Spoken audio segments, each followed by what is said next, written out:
What's up, my beautiful internet friends? Let's dive right into all kinds of nerd shenanigans that dropped this week. Here, first article right out of the gate. Simu Liu, I don't know if that's how you say his name. Simu Liu, if I'm butchering it, apologies, was called too ugly for Chinese people by a YouTuber.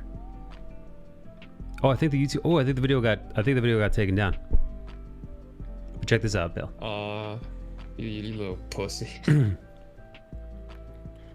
If you were to ask Canadians if they thought Simu Liu was too ugly to be Marvel's next superhero, they would probably call you crazy. However, the same can't be said for some Chinese fans. YouTube personality Asian Boss revealed what fans in China apparently think of Liu landing the lead role. Asian Boss posted a video entitled, "Is the Asian lead for Marvel too ugly for Chinese people?" In the video, the host of the series claims that Liu and his co-star Awkwafina is hideous, dude. Are considered very ugly. I would say dude, Awkwafina, to me, she looks gross. I mean, again, I'm super biased. Is that a real name? Because that sounds like some sort of animated character. No, dude, her name is Nora, I think.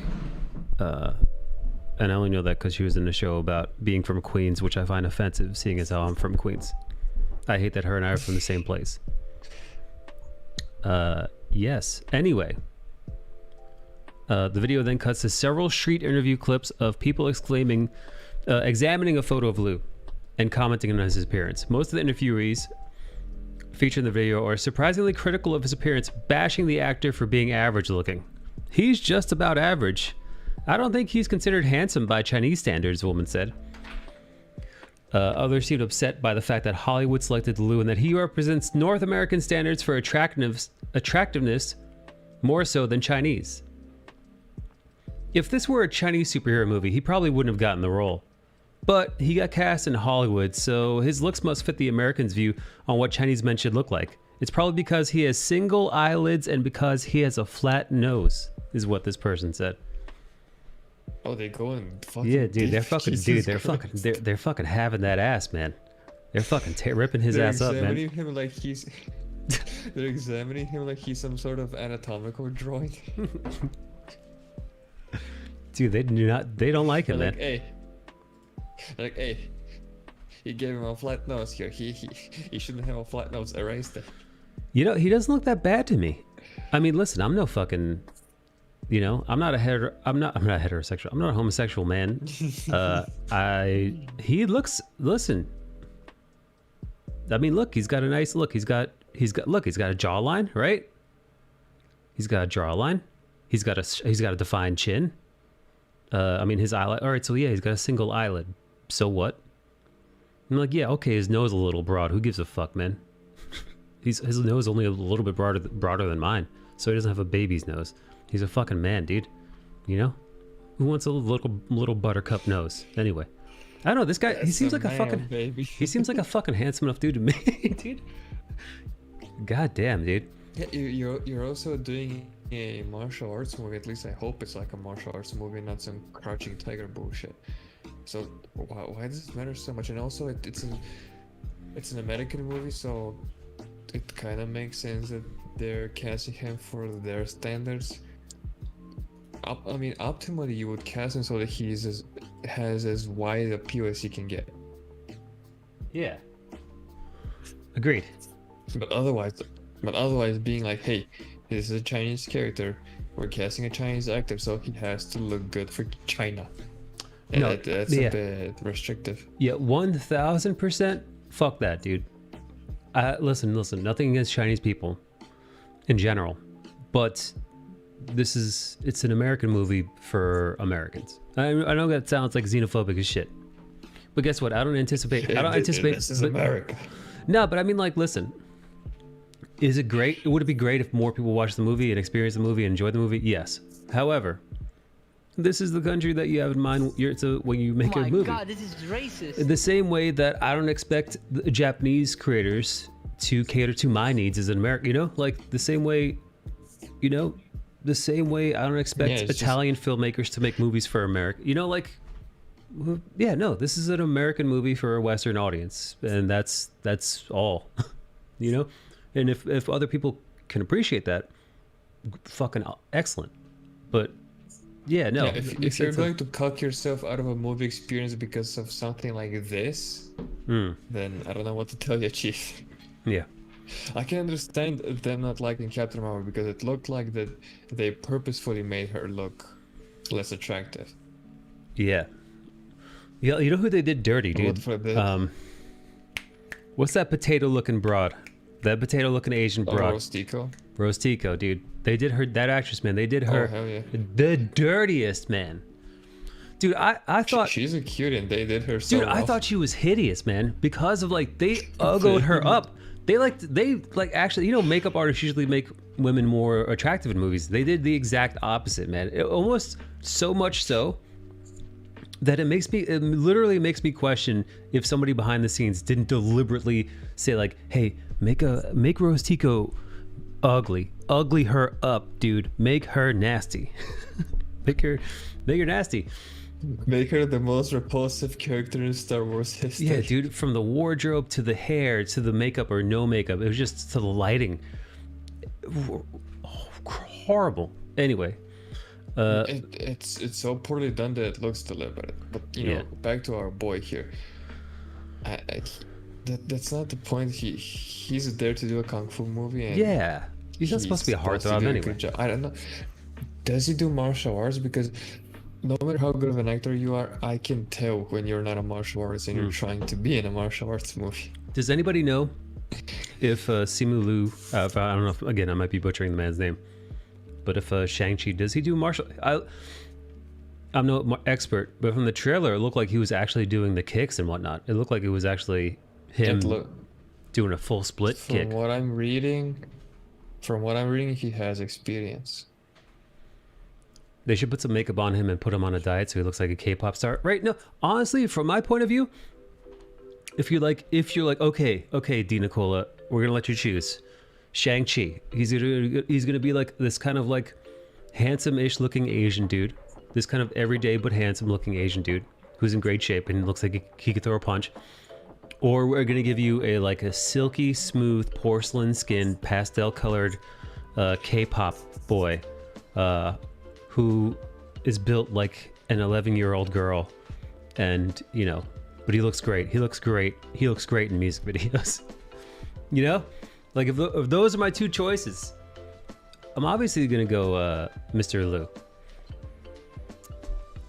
It looks like he has experience with Taekwondo, and I think the other one was whatchamacallit. Not Tai Chi, the actual one, Wing Chun. Cool. So that probably wasn't him and not a body double doing like full-on fucking split kicks and shit. And also, I'm assuming that they trained him for a while too to make it even better. So I'm down, man. Oh hell yeah. If it's a Bruce Lee-esque movie with some Marvel elements, you know, because it is a comic book movie, then I'd be all over it. You know, put that Attack on Titan spin on it, because you know, Attack on Titan was still monsters fighting, but the jujitsu in it was fucking legit. And that shit got me hyped. I guess I should not be watching another Kung Fu or Chinese action movie till they put some underweight Vikings in there. I feel underrepresented. Are you underweight, Taney? Yeah, no, listen. I'm all about everybody having a fair shot, dude. Everybody should have a fair shake at something when we talk about diversity and inclusion. However, I'm not one of the people of the mindset where I must see someone that looks exactly and behaves exactly as I do in every piece of media. Like, I get it if they're I look weird. I've got a very specific odd look.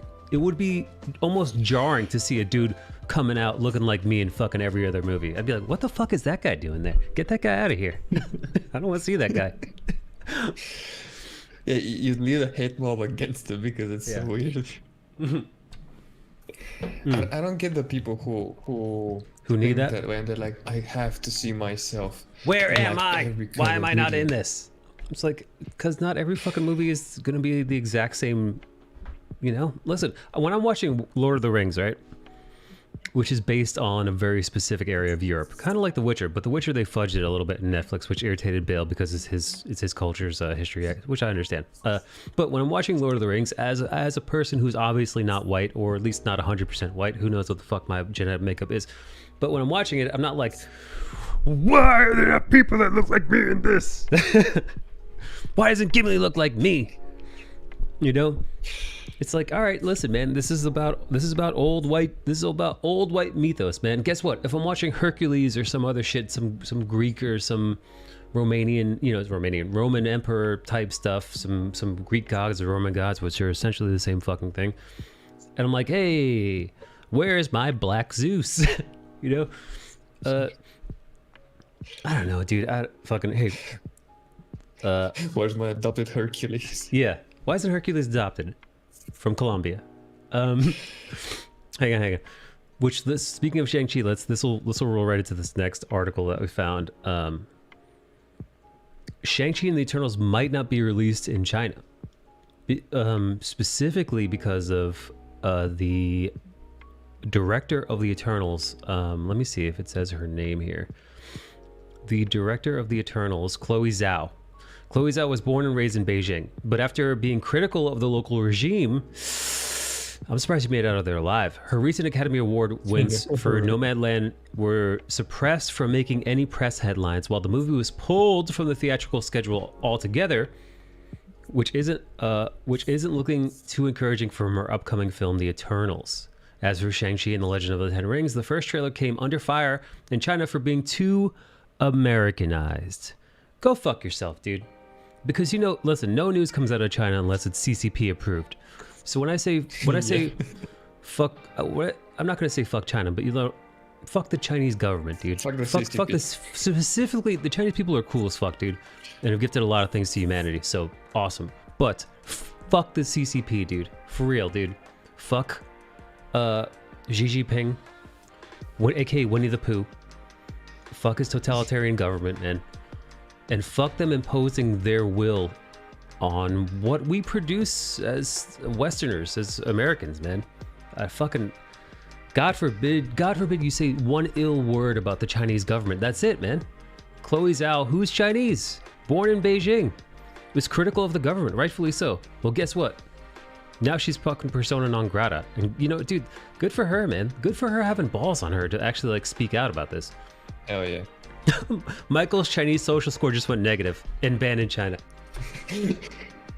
Yeah. You ain't gonna be visiting Beijing. I would, if I was born in China and a family over there and ties, I would shut my mouth, man. Even though if I was living elsewhere, they'll get you, man. Oh, because your family's there. Because if they can't get you, they're gonna get someone close. Yeah, dude. They might not snatch you up in here, or they might. But dude, fucking A, man. You're playing with fire. But no, this bleeds into other stuff, man. I hate that because of the money. Corporations like Disney, corporations like the NBA, corporations like Blizzard, right? Remember the Blizzard fiasco with the dude who won Yeah. What was it? What the fuck game was it? Do you guys It was a Hearthstone tournament. Hearthstone. The Hearthstone wizard. Blizz Chung, right? I remember I believe that's his name. Blitz Chung, dude. Blitz Chung, he said, I'm paraphrasing here, something along the lines of it was about Hong Kong. It was about the Hong Kong. Yeah, it's Hong Kong. Yeah. I think he said the Hong Kong protests are the revolution of our time. And then they fucking punished him. Blizzard punished him. American owned. Yeah, they banned him for a year and took his prize money. Yeah, dude. What the fuck? This is crazy. Crazy. I'm sick of American companies doing this, all for the Chinese dollar. You know what's even more stupid? The two broadcasters, the people who led the broadcast were also let go. Like they had nothing to do with it. Wow. I didn't know. I forgot about that part, man. Chloe Zhao, she badmouthed China in 2017. Let me read what you're just dropping some facts in here. I don't know about Simu Liu's martial arts background, but what's his name from Deadpool 2 and Mortal Kombat also auditioned for Shang-Chi? Louis Tan. Is that super good-looking Asian dude? He's super buff. He looks like maybe he's mixed. He's He could really kick ass. Louis Tan, man. I think that's the guy. I think that'd be even worse. Imagine fucking the CCP being like, wait, you can't have a mixed race Shang. person play Shang. Full blood. What the fuck? Hercules or Heracles isn't completely Greek, and also a lot we think of the Greek myths was integrated from previous and surrounding civilizations. Didn't know that. Or if you thought you were going to make money in China like LeBron. Oh yeah, LeBron dude totally defending the CCP. Forgot about that. Or if you thought you were going to make money, China has kidnapped and sent spies to bring back foreign dissidents and criminals. Ooh-wee. LeBron, who keeps his mouth shut on China because he likes the money, but pretends to be woke and is talking shit about stuff in the U.S. Fucking hypocrite. Blizzard/Activision. I was gonna say Black Division, but that doesn't track. Well, how about Blizz Activision? Blizz Activision cares about money. I don't even mention the Blizzard name because that thing's dead. Blizzard is long dead, dude. Blizzard Activision cares about money and is partly owned by Tencent. I feel like what American video game company isn't partially owned or fully owned by Tencent at this point? Ember. Louis Tan is half, and he said he was bummed out not being Shang-Chi. Yeah, that was that pretty guy. He played the three-fingered is it Shatterstar that he played in Deadpool 2? I think so. China's cracking down on all the monopolies in China. Tencent got a talking to. God, dude. Sure, I'm oh sure my they God. did. Yeah. He played Shatterstar. Awesome. Yeah, no, that I would listen, man. Maybe I don't want to say he didn't get the role because he's not 100% Chinese or 100% Asian. I don't know what his makeup is. But I think he would have been a great Shang-Chi. That dude, I've seen him in a bunch of things at this point. I haven't seen Mortal Kombat yet, but I think, correct me if I'm wrong, but I'm pretty sure he was also in the last season of Badlands with Daniel Wu. And also another fucking badass. Would have been cool to see him in Shang-Chi too, just because he's an amazing martial artist. Anyway, it looks because of what Chloe Zhao said about China in 2017, and because for some reason Shang-Chi is too Americanized and quote-unquote stereotypical in its depictions of the culture being largely defined by martial arts. Yeah, man. Shang-Chi might not get Chinese distribution. Which, by the way, I love. I'm super cool with that, man. Because I think it's about time for companies like Disney to stop kowtowing and bending to the whims of the CCP for money. I don't like it, man.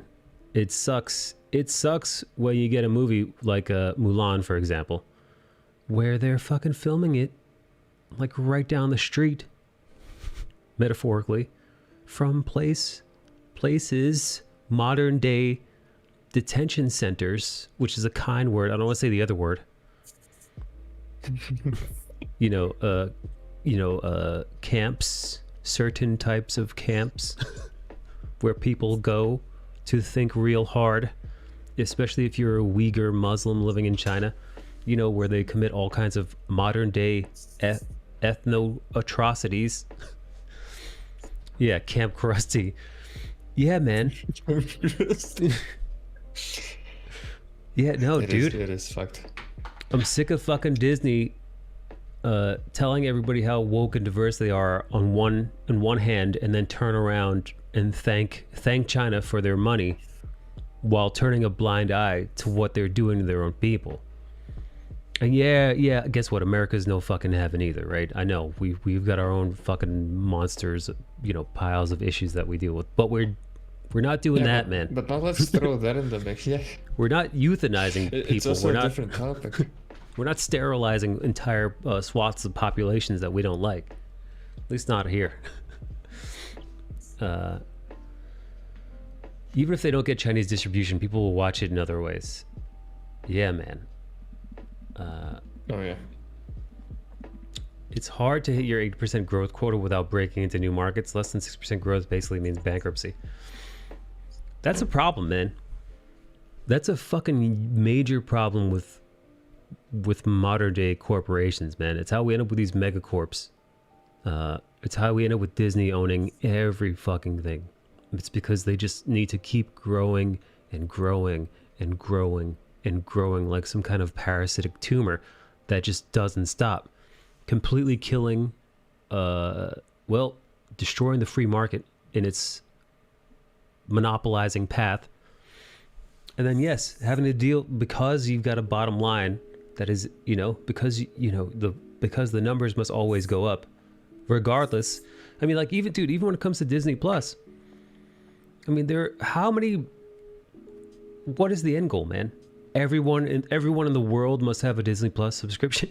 Is that it? Because that's not going to happen. Even multiple. And even if it does, where the fuck do you go from there, right? Let's say you snap your fingers and everyone in the world has a Disney Plus subscription. Where do you go from there, right? You try to push multiple subscriptions. What's the ceiling, man? What's the fucking ceiling, dude? Large government-owned banks in China are sitting on tons of bad loans. Few large companies have gone under because government had to finally draw the line. Yikes, man. Anyway, so long story short, Eternals and Shang-Chi may not be distributed in China, and I'm ecstatic. I'm here for it. I love it. I think it's time Disney fucking choke on its own money. I think it's time Disney choke on its own pandering. What else? There was another Disney. Speaking of Eternals, they showed some designs for them, and I'm not impressed, especially compared to the original art.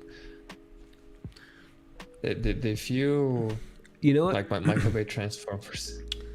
Let me see. I did not see that. I'm going into Eternals with zero expectations.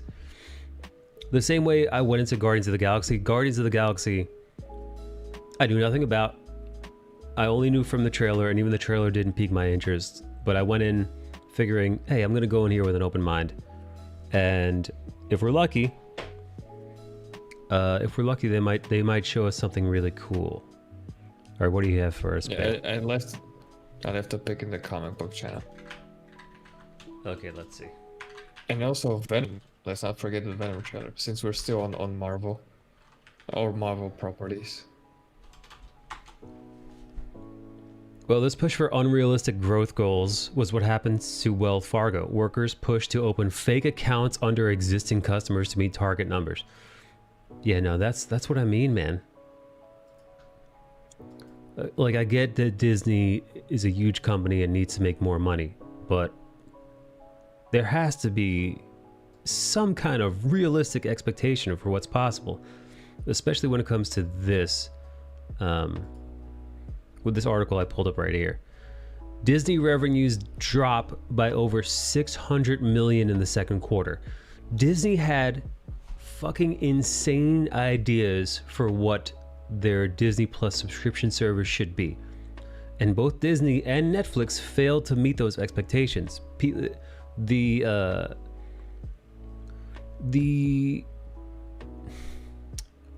train slowed down, do you know? Like, there was a huge spike in subscribers, and it calmed down a little bit, and so they didn't hit their fucking insane quotas. So yeah, their revenue dropped a bunch. The Walt Disney Company recently released their second quarter earnings for fiscal year 2021. They revealed their revenue dropped over $600 million compared to the first quarter. Disney CEO Bob Chapek prefaced the report saying, "We're pleased to see more encouraging signs of recovery across our businesses, and we remain focused on ramping up our operations while also fueling long-term growth of the company." Fucking business jargon. Yeah. He added, "This is clearly reflected in the reopening of our theme parks and resorts, increased production at our studios, and the continued success of our streaming services, blah, blah, blah, blah, blah, blah, blah." At the end of the first quarter, Disney reported they earned revenue totaling $16.249 billion. Jesus Christ, man. with 12.6 billion coming from Disney Media. Unfathomable amount of money. Fucking coming from Disney Media and 3.5 billion from the parks. Wow. 16.249 billion, which is a loss. Can you fucking imagine? This is what we're talking about, man. Like, this is why they kowtow to China. This is why they bend to the CCP's whims. It's because that's what the business demands. Never-ending, endless, unrealistic growth. In contrast, they recently released second quarter numbers that blah, blah, blah, blah, blah. Essentially, what this is that last year and the beginning of this year, people were super gung-ho for Disney Plus, and the subscriptions went through the roof, and their expectations for the following quarter, Q2, followed suit, and they didn't hit the fucking crazy numbers that they thought they would. Boo hoo.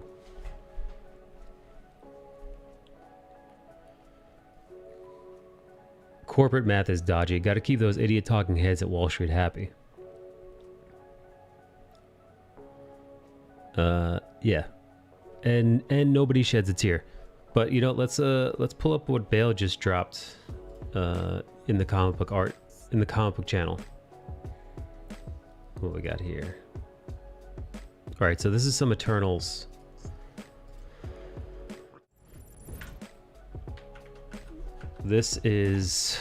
So these are the various Eternals. I guess is this them or no? Are these the fucking God? What the fuck are these called? These aren't the Eternals. These are the Celestials. Thank you. Thanks. Celestials. Yes, Yeah. Celestials. I like it. Man. I think these old ones are a little fucking goofy. Yeah, they look like kind of organic Transformers, but I think they look cool.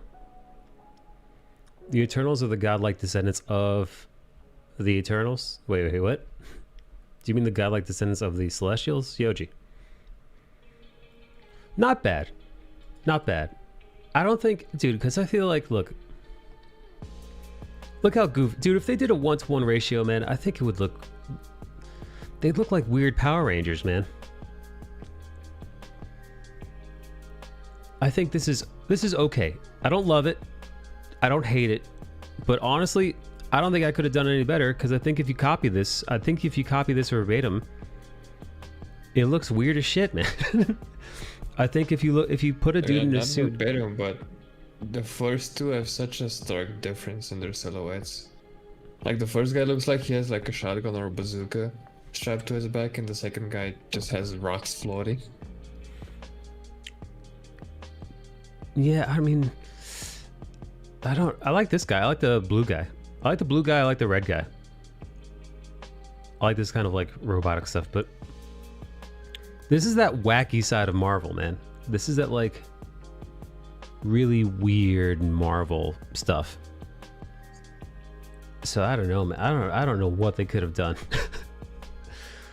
I think overall, I will say I think this fits into the MCU. These look very MCU-y, and perhaps they could have leaned a little bit heavier on the original designs. But I think the original designs also are reflections of the Jack Kirby's, you know, the Jack Kirby 60s, 1970s kind of camp. Yeah, era.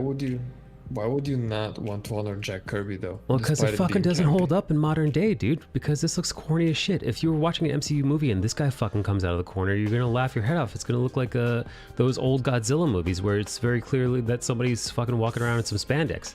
It's gonna look weird. So you gotta update it somehow. And I think they did their best, and I think when we see this in the theaters, it'll pass. It'll pass, and it's gonna be weird. I think it'll be okay. I could be wrong though. And listen, if I am, I will eat my words. If Eternals comes and goes and we're like, oh my God, why the fuck did they do this? Jack Kirby is rolling in his grave. I will gladly, like I said, take everything I just said back. Let's see. Gura says the first thing you learn when you take a statistics course is that you can tell a story. You can tell any story you want with the numbers.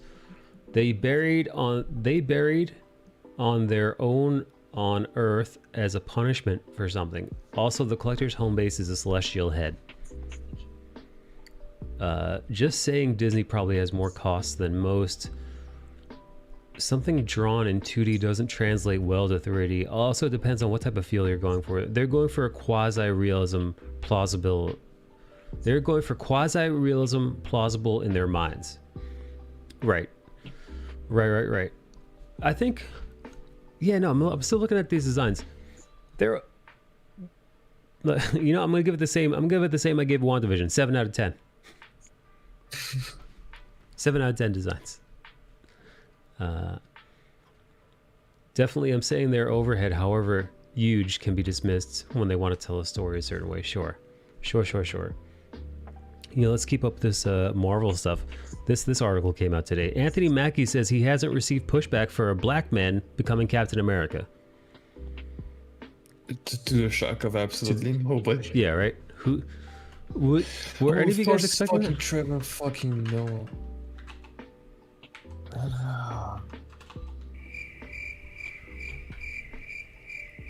Actor Anthony Mackie, who plays Sam Wilson in The Falcon and the Winter Soldier, recently claimed he had not received pushback for a black man becoming Captain America. Mackie appeared on The Daily Show with Trevor Noah. Well, that show is shit. Trevor Noah is an unfunny hack. At the end of April, where the two discussed the show and Sam Wilson's journey becoming Captain America. At one point during their conversation, Noah says, when you're playing that character, when you're even thinking of this journey of becoming the black Captain America, I mean, you know what comes with it. Like becoming the first black Captain America, it's safer to just stay as the Falcon, because it's like, yo, you're the Falcon, you just stay in your corner and do your thing. You've got your wings, you're good.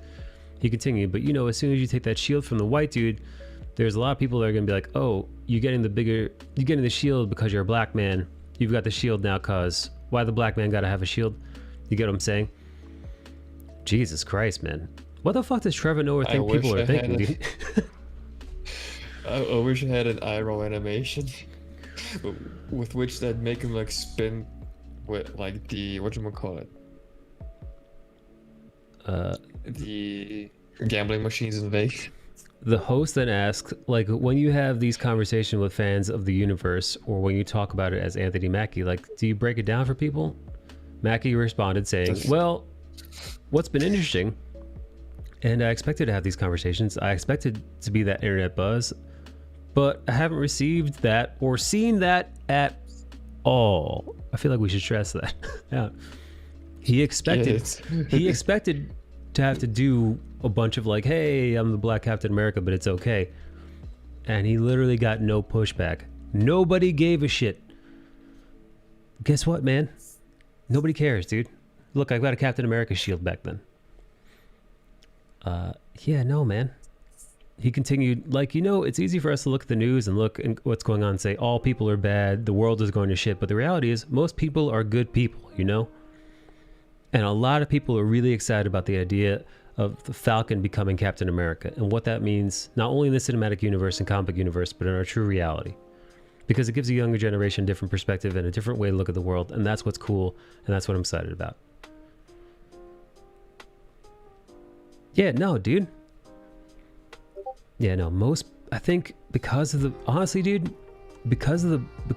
modern day current year media, they choose to harp on the worst, most extreme, radical, divisive, tiny parts of our society. The smallest of the small. Sadly. Yeah. Yeah, the ugliest of us. And that's who they focus on. They focus on the worst of us. So it becomes the mainstream, most modern, the thoughts that regular ass people have. Or thoughts like celebrities too. Where you're like, oh fuck, I'm the black Captain America. You know, yes, don't get me wrong. I'm not saying racists don't exist. They do. And I wouldn't be surprised if the people who do hold prejudice in their hearts might have scoffed at this, didn't like this, probably had some racist thought, because they exist, obviously. People are assholes. It's just a numbers game, like I said. But the overwhelming majority are going to be fucking fine, man. Black Captain America, who cares? Is he good? Does he uphold the beliefs of Captain America, of the Shield? Yes, he does. Matter of fact, and they actually, in the Falcon Winter Soldier, they go out of their way to prove it, that he's a better successor. Yeah, I don't know, man. Bill, what do you think?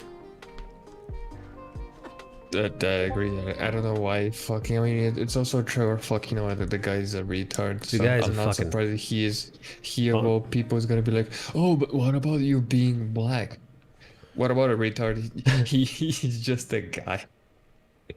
If he does a good job as Captain America, I'm talking about the character of Sam Wilson.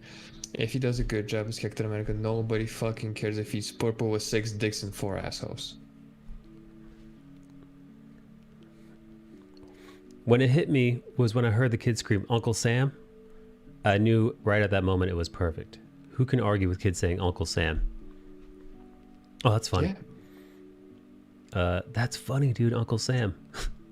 Maybe because they didn't need to tarnish the previous Cap and have the new one take the shield, he just picked it up. Wait, what do you mean? Yeah, I think that's a very... Oh, you've seen it very often in Marvel Comics where in order for one character to be brought up or rise up, they need to put the other one down. If he had taken the shield and said Steve never deserved it or anything like that. Oh yeah, no. Then I'd be grabbing my pitchfork. Yeah, I'd be pissed too, because that'd be bullshit. Because well, he was the first Avenger, man. Truly, what I've seen, most of the complaints with the Falcon Winter Soldier aren't about a black Captain America, but how in your face the fact that he is black is. Obviously there are exceptions, but for the most part it's not him being black that people have an issue with. I think my biggest issue is people still bringing out those terrorists as heroes on the official Marvel podcast. I would actually disagree with Night Mage. The biggest issues that I have had people have heard from people, and this is anecdotally, but the largest issue I've seen brought up is the poor writing, the plot holes, the poor pacing. Like, it's all story based and yes, there's been a little hubbub about the slightly preachy nature of the last episode. But aside from that, the issues that people have with the writing, man. Let's mix it up. Oh, hey, this is, here, do you want to talk about what Emily Blunt said about her being cast as Sue Storm in Fantastic Four, or do you want to talk about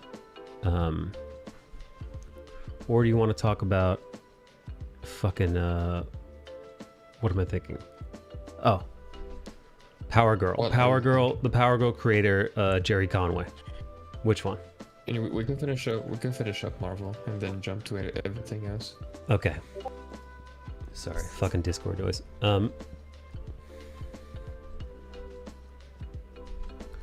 Emily Blunt appears to dash Fantastic Four hopes as she pans superhero movies. Now, this past week or so. Mean? So this past week or so, I probably can't play this without getting taken off YouTube, but she was being interviewed by Howard Stern recently. And for a long time now, and both Emily Blunt and her husband John Krasinski of The Office and of Jack Reacher, or whatever the fuck he plays now on television, of Quiet Place, they have been fan cast, because they're married in real life, they've been fan cast as Reed Richards and Sue Storm of the Fantastic Four. There have been all kinds of fan art, and people are really into it. I'm not opposed to it. I think that would be actually the two of them. They seem be about with the right age, right? He's in his 40s now. He's got a little bit of gray. Reed Richards has a little bit of gray. She's a little bit older. Right? It all kind of tracks, and they're both really good actors and actresses. So I could totally see it working. However, in this interview with Howard Stern, Emily Blunt, he asked her straight up. He's like, Emily, talk to me about the rumors of you being cast as, Marvel's first family, Sue Storm. and she does this thing. Matter of fact, let me see if I could. Let me see. Now, here's the big thing. Let me see if I can. Oh shit! Whoa! Did you hear that? Yeah. Whoa! What the fuck, man, dude? I didn't think that my iPad would be picked up in my headphones, but let's see. She makes. Let's see. Beneath you. It's not Honestly. that it's beneath me. It's not that, because I love Iron Man. I wanted to work with Robert Downey. Her. She makes a fucking face. No one has received. In a them. way, She makes this kind of face. I'm trying to pinpoint the exact moment where it happens. great idea. No, that is fan casting. That and no one has received a phone call. That is all. Shit. That's just people saying, "Wouldn't that be great?" And that's it. No one has received. In a them. way, are you too good of an actress to really participate? Listen, I'm not going to go through the whole thing and pinpoint it. But she makes this face where she breaks down why she would not be interested in it whatsoever. And she says that the superhero films are not for her. Here. It's not that it's beneath me, but I don't know if superheroes for me. They're not up my alley. I think it's been exhausted. I think it's just that we are inundated. It's not only the movies, it's the endless TV shows as well. She That's a fair concluded, statement. in 'Cause general, we are getting. yeah, no, we're getting a lot. We're getting a lot. Between DC, between Marvel, between Netflix, Hulu, dude, HBO Max. We're being inundated with superhero shit endlessly. She concluded, in general, I don't race to see superhero movies, and maybe because I feel like they're leaving me a bit cold. I can't explain it. I can't get in there, she says. So this is different, man. So like, I know people are saying, people who are critical about this stuff. What's up, Joe, in the chat? People who are critical of this stuff are saying, because they want her to be Sue Storm so bad as a fan cast, that they're saying, oh, she's lying. She's lying. She's doing that thing where Paul, like they asked Paul Rudd, they're like, hey, Paul Rudd, rumors are you're the new Ant-Man. He's like, no, that's all rumors.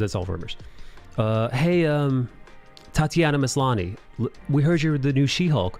No, don't believe it. I haven't got a call or anything. But meanwhile, they're both already been cast and they're just keeping it under wraps. Even most recently, this last week, Andrew Garfield of the Amazing Spider-Man franchise, they were asking him in an interview, Andrew, are you going to be in Spider-Man No Way Home? We heard all kinds of rumors, right? Jamie Foxx is going to be in there, yada, yada, yada.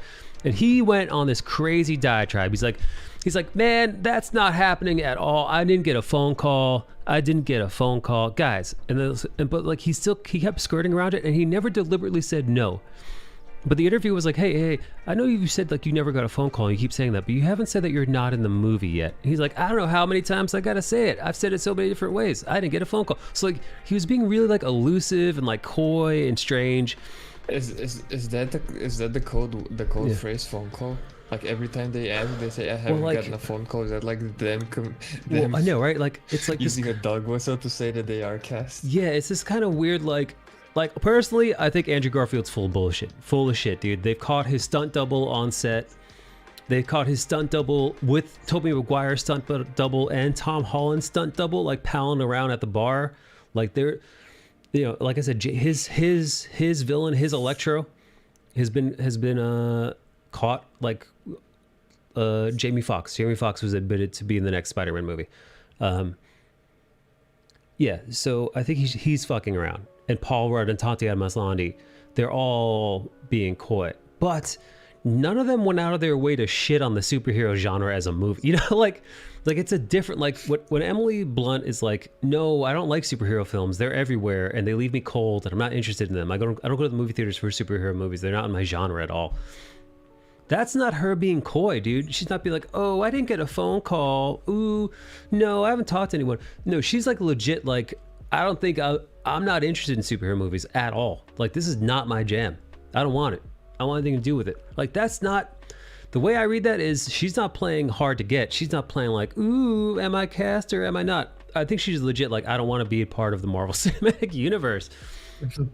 I wonder what you guys think. Do you think she's do you guys think she's lying, or do you think she is actually zero interest?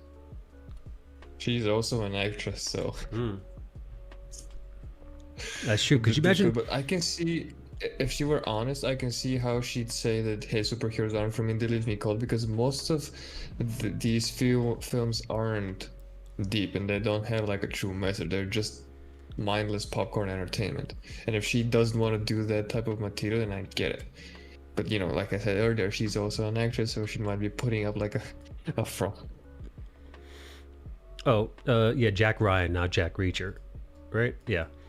Oh, Yoji's like, she played fucking Mary Poppins, and her husband played Jack Ryan. I know, dude, right? It's not like either of those fucking. It's not like these are two like indie film darlings. Yeah, no, Mary Poppins was a soulless fucking money grab. They probably did. They just probably paid her a fucking truckload of money. Jerry Conway should read up on degenerate art in Germany before World War II. What the fuck are you talking about, Tanium? And decide which side he's on. Instead of pulling Japanese artists down, maybe defend the Western comic book industry instead from this and let people decide what they want to. All right, we're going to go into that in a second. Yoji says, Yoji says they need to, the boys jumping to next class already. They need to corner Tom Holland and he will spill his guts. Nightmage says, when people are asked to lie about being cast, they don't tend to essentially criticize Marvel in interviews talking, right? It seems pretty conclusive that even if she has been asked, she isn't joining Marvel. Now Emily Blunt is out of the question. Who do you want to see play the Fantastic Four? Dude, Jennifer Lawrence has been rumored, but that was debunked. Dude, honestly, dude, you know who'd be... Dude, this is crazy. Is this crazy? Is this crazy? Hear me out. What Gina about... Carano. Wait, who? What'd you just say? Gina Carano. Oh my god, dude, no. I want my Sue Storm to actually look like a woman. How dare you? No, dude, or hear me out. I've got a crazy fan cast. What about Margot Robbie as Sue Storm? No. No? I think I'm oversaturated on Margot Robbie. She's so hot, though. Here, let's see. Let me see if I could find this. Let me see if I can find a photo of Sue Storm. Let me see if I could find a photo, or not a photo. Sue Storm doesn't exist, but here. Oh my god, this is titties out. Here, check this out, Bill. Here.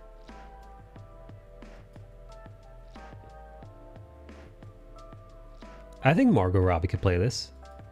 I think Charlize Theron might be a little bit young. A little bit old rather. She might be like a little bit, she might have aged out of the role a little bit. Right? Isn't she like almost 50 or something? I don't know. Maybe I'm mistaken.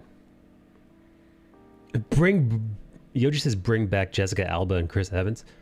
Who do you guys think would play a good Margot Robbie? Who do you guys think would play a good Sue Storm?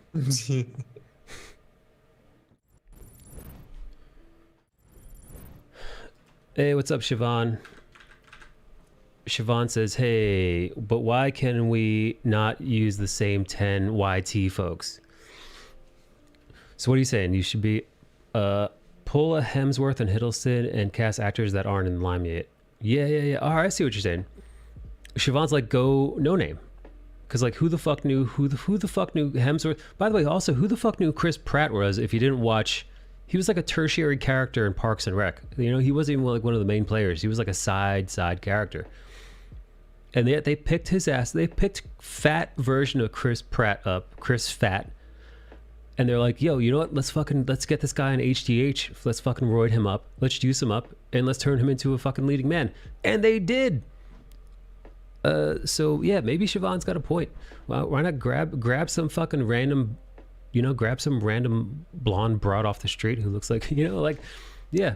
And then Disney gets to do the thing that they love to do. Disney likes to lowball actors like Chadwick Boseman. like Chris Hemsworth. Like what they do is they do the opposite of Robert Downey Jr. Because Robert Downey Jr. signed on for not so much money, but then he ended up getting points, and he ended up making like hundreds of millions of dollars off the movies. No, what they do is they find somebody who has no name. Then they pay them nothing. They pay them peanuts, and they have them sign up for like a 3 movie deal for pennies. And yeah, that's it. All right, let's see. Nightmage says Emma Stone is working with Disney for Cruella so they could join Marvel, although I'd rather see her as Spider-Gwen. Yes, I would 100% rather see Emma Stone as Spider-Gwen. Margot Robbie's a great pick, but I doubt it would happen. Charlize is 45, but she's a bit old for Sue Storm. Chris Pratt got Jurassic Park before. Also, he lost weight before getting Jurassic and Guardians. No shit. Good for him. No names is a great idea, but if they pick named actors, Bryan Cranston for The Thing and Taron Egerton for Johnny Storm. Taron Egerton. Who's that dude? Why do I know? I know that fucking name. Is he the dude from the Kingston, the King's Guards movie? The Kingsman? Is that the guy? That is, yeah, that's the Kingsman guy. Yeah, dude. He's a little tiny, but that could work.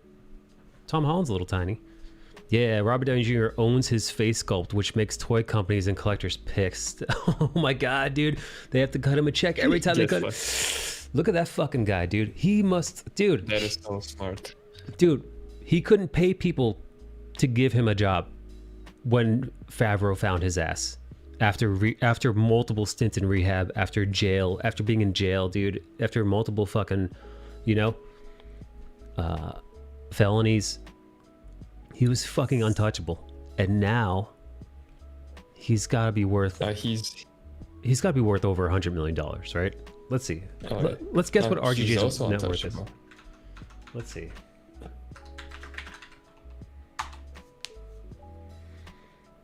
Here, this is. You never know. Take these numbers with a grain of salt. Take these numbers with a grain of salt, but they're speculating. As of 2021, Robert Downey Jr. has a net worth of $300 million, with his films grossing over $14.4 billion. Holy shit, dude. He made $75 million just off Avengers. Woo! God damn. Well, dude, you know what, dude? They built a $22 billion industry off his back. And the backs of Jon Favreau and Feige and all those others. So, fuck it, man. Get that bag, RGJ. Egerton can seriously bulk up when he chooses to, and he's got good acting range. For The Thing, you basically need a bulky guy who's good at voice acting. Since I assume they'd CG The Thing, they do the Hulk. Right. Yeah, no, dude, there's no way. They're going to CGI. The same way they did Thanos, the same way they did the Hulk. So, yeah, dude. Bryan Cranston could be fun. Oh, shit. Mjolnir fell off the wall. Yeah, all right, let's... The wall was no longer worthy. Yeah, the wall lost its edge. Let's go on over to this hot topic. Power Girl co-creator Jerry Conway. Didn't Jerry Conway also create The Punisher?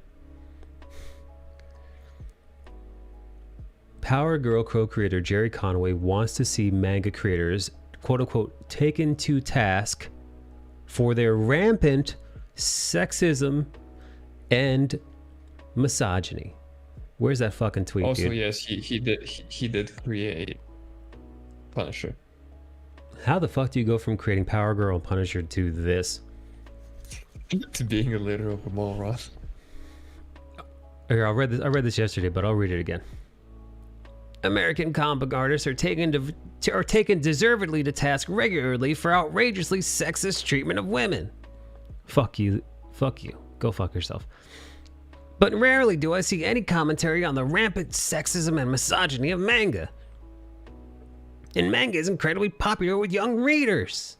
And then he drops a photo of some fucking busty fucking elf broad from some random manga. Those aren't even the worst cases. Like, what the fuck is wrong with you, man? Like, why is this something you're concerning yourself with? It just to me this screams, you know, out of touch old white man yells at manga tits, you know, instead of yells at clouds. What the fuck, man? Bale, you're more glued into this fucking stuff. Oh, you know what? Hang on. Let's read Tanium's thing now. Now in context.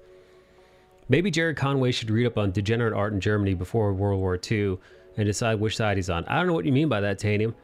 I think in Germany, Hitler had 2 different art exhibitions or art categories, and one of them was the quote-unquote approved, which could be in official galleries and whatnot. And then he had the street art, which was in Jerry Conway's version, anime titties, which he would visit mostly. But since it's not quote-unquote approved, it had to be like outside, you know. Oh, I see. And shit, like underground, but yet he still was there. Instead of pulling Japanese artists down, maybe defend the Western comic book industry instead from this and let people decide what they want to read. Yeah, I don't know why he says that comic book artists are deservedly being taken to task by drawing sexy women. Like, what do you mean deservedly? It's a fucking cartoon, you retard. She doesn't exist. Like, Nagatoru here doesn't exist. Power Girl doesn't exist. She has no rights. She is a fucking drawing. It's true. It is just a fucking drawing, dude. It's a doodle. If I drew a stick figure with giant fake tits on it, yeah, who gives a fuck? Taken deservedly to task. Who the fuck is he? Oh, I see. So Tanium is making the point that artists fled and got quote unquote retrained in Germany because in 1940 due to 1940 censorship. I see what you're saying. If it was an issue with the sexualization and fetishism of child characters in some manga, I'd understand. But it's big titty, just big titty characters in general. Has he seen a single Marvel female superhero from the 60s to the 90s? Is it criticized? It is criticized among the actual readers though, so that point is stupid as fuck. Yeah, there's a point in manga where people are starting to be like, hey, I get it, you want to do fan service, but this is like a poor timing of it, you know, when someone tries too hard and ends up screwing themselves over instead of like actual getting bonus points for it. You can see it in Fire Force, because they'll randomly be a fan service and you'll be like, wait, what are you doing here? Get up. Yeah, no, I don't like it, man. I don't like this fucking kind of talk. I don't like this talk of why the fuck is Jerry Conway the goddamn arbiter of what is acceptable and what is not acceptable? You know, why is Jerry fucking Conway? My opinion, nobody should. Yeah, why the fuck does he get to dictate what first off, what Western comic book creators can do? And what the fuck is the audacity of this dude to proceed to do the same to Japanese creators? Right? Doesn't that fucking... Yeah, wait. That doesn't seem very... Bale, doesn't seem very fucking woke to me, Bale. A white man, No, right? Man dictating to Asian people what they should and should not fucking draw, according to his very narrow-minded point of view. That doesn't quite track with the whole... it doesn't quite track as inclusivity to me. When you dictate cultures... their cultural norms to be incorrect, you old cunt. Yeah, no, go fuck yourself, dude. I know I'm teasing around a little bit there about him being, you know, I'm not saying he's you know, any kind of ist. However, he sounds like a downright oppressor to me. he sounds is xenophobic as shit, man. Because guess what, dude? This manga anime, it's not your world, it's not your culture, this has got nothing to fucking do with you. So fuck right off, man. Fuck off when it comes to... It's bad enough that he makes a statement like American comic artists are deservedly and regularly taken to task for false made up shit that I believe. It's bad enough he does it over here. It's even worse to see him imposing these fucking puritanical, nonsensical beliefs on people of other cultures and nationalities. It's fucking gross, man. It's gross. It reads as this fucking indignant, holier-than-thou nonsense. The fucking moral police, dude. This guy, all of a sudden, this guy's a fucking art cop now. And he gets to dictate what's good and what's bad. And there's only one way we deal with authoritarians like that, and it's a shotgun. Yeah, no, fuck off, dude. You don't get to tell Japanese people what they can and can't draw, based on your narrow mind. Just let people draw whatever the fuck they want, and if it doesn't sell, then that's their own problem. But when it sells, and you're over here like, yeah, mine. You're like the angry old man screaming at kids, screaming at manga titties, dude. Angry old man shouts at manga titties. Yeah, no, keep your weird, creepy, fucking old, angry old white man beliefs to yourself. You fucking has-been. Which sucks, man. Pains me to say. Titles I never heard of before. Yeah, pains me to say, man, because I wish more creators of his age group and of the Western variety took, you know what he's doing is the exact opposite of what Western creators should be doing. Because you know why? Because according to the ICV, according to the people who handle comic book and graphic novel numbers, let me tell you something that you may have missed this week. The numbers are in for last month's books. Of the top 20 graphic novels sold, all 20 are Japanese, or manga, if you will. Not a single American or Western graphic novel made the top 20 lists of graphic novels sold in the entire month of April. Not a fucking one. Matter of fact, the only superhero book that was on that thing, in multiple places in the top 20 list, was My Hero Academia. A book inspired by westernized superhero comic books. Smoking it. Smoking all Western comics as a total. So go fuck yourself with this mindset. This is literally the exact opposite mindset of one that you should have if you're making comic books. If you're making comic books and you're watching your industry being torn apart, when you see your industry struggling to survive, your industry is dying on the vine, and you see a similar industry both telling sequential story art, right? Both manga and comics. The format is different, but essentially it's the same in when it's sequential storytelling. They're both comics, and the rest is semantics. Right. So here's this other group of people, these other creators, and you can't keep their fucking books on the shelf. Well, you have to ask yourself, Jerry fucking Conway, what are they doing over on this side of the fence that you're not doing? What are they doing that people say, oh, I want this, and I don't want what you're making?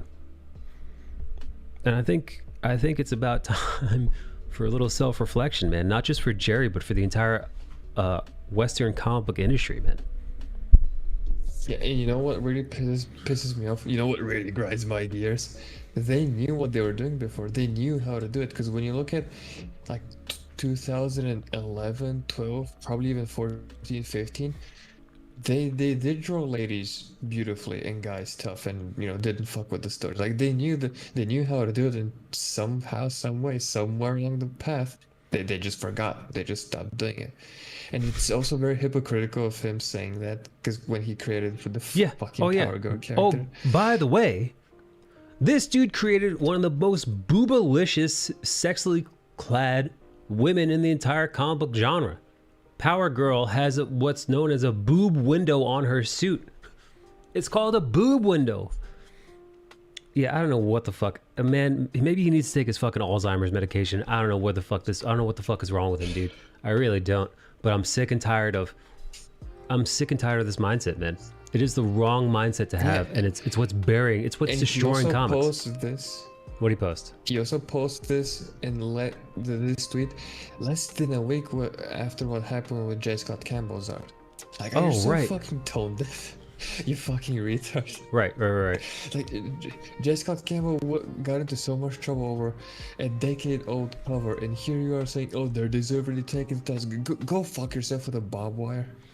Right. So this actually, yeah, when you actually put that in hindsight, but meanwhile, because what was making the rounds in the comic book genre this week was the J. Scott Campbell. We've talked this to death, so I won't dwell on it. But J. Scott Campbell dealing with yet another lunatic, self-righteous, puritanical maniac telling him that he doesn't have any right to draw women sexy because modern day ridiculous reasons. This tweet coming off the heels of what happened last week or earlier last week, it does read that Conway is 100% on the side of people who choose to be censorious just because of boobs equal bad. Anyway, enough of the American comic book industry dying. Let's see what else we got. Let's see, let me shut that down. We talked about that. Oh, what do we have? Midnight Suns movie reported in early development. This is one that was making the rounds today. That Ghost Rider is going to be Ghost Rider and the Midnight Suns. They're going to be making their debut in the MCU. Which would be who the fuck would it be? I think it's a Blade, Moon Knight, Ghost Rider. Yoji, who are in the Midnight Suns, man? This is out of my wheelhouse. This is out of my Marvel wheelhouse. Hannibal King. I don't know who Hannibal King is, but it's saying here their roster changed a lot in the comics, but The Hollywood Reporter has revealed what the starting lineup of the group allegedly will be in the MCU. So here's what the lineup is supposedly going to be in the MCU.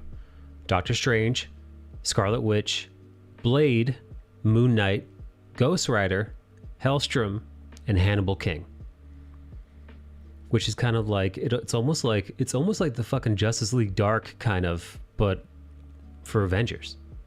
You know, definitely dealing with like magic, dark magic, gods, right? Because Moon Knight allegedly gets his power from is it Bast? The Egyptian god Bast? I have no idea. I know you're not like a huge Marvel dork, but I don't fucking nerd. And Hellstrom is... I'm excited. What is Hellstrom? Who's he related to? Is it Mephisto? It sounds like it. Most My of them question is, are we going to see whatchamacallit as Ghost Rider? I forgot his name. Nicolas Cage, dude? How many of you guys want Nicolas Cage to reprise his role as Ghost Rider in the MCU? I'm not opposed. I'm not. Only because he's so fucking wacky and odd. Alright, personally. I wouldn't be surprised. It would be fun to make Nicolas Cage a Ghost Rider. But I think if you're talking Johnny Blaze, is that the Ghost Rider's name? I think that's the Ghost Rider's name. Or what's the, is it Bobby Reyes? What the fuck is a Hispanic Ghost Rider? Yeah, it's Bobby Reyes who is the current Ghost Rider. Who's fucking cool, dude. I like his car, dude. Driving a car. He's driving a fucking he's driving like an old like fucking like Camaro from like the 60s. Like he's driving like a badass muscle car. Johnny Blaze is actually the first modern Ghost Rider. Stuntman who sold his soul to save his dad. Makes sense with the Doctor Strange movie coming up. I didn't hate those movies. He used to be hot goods back in those days. Marvel are dealing with a lot of darker characters despite claiming they don't want to get into R-rated movies. Interested to see how that's going to work out. I really hope, I don't think they're going to make Blade R-rated R, but I wish they would. Only because I want to see, not because of sex or tits or anything like that. God knows, God forbid Disney show that, but I want the gore, man.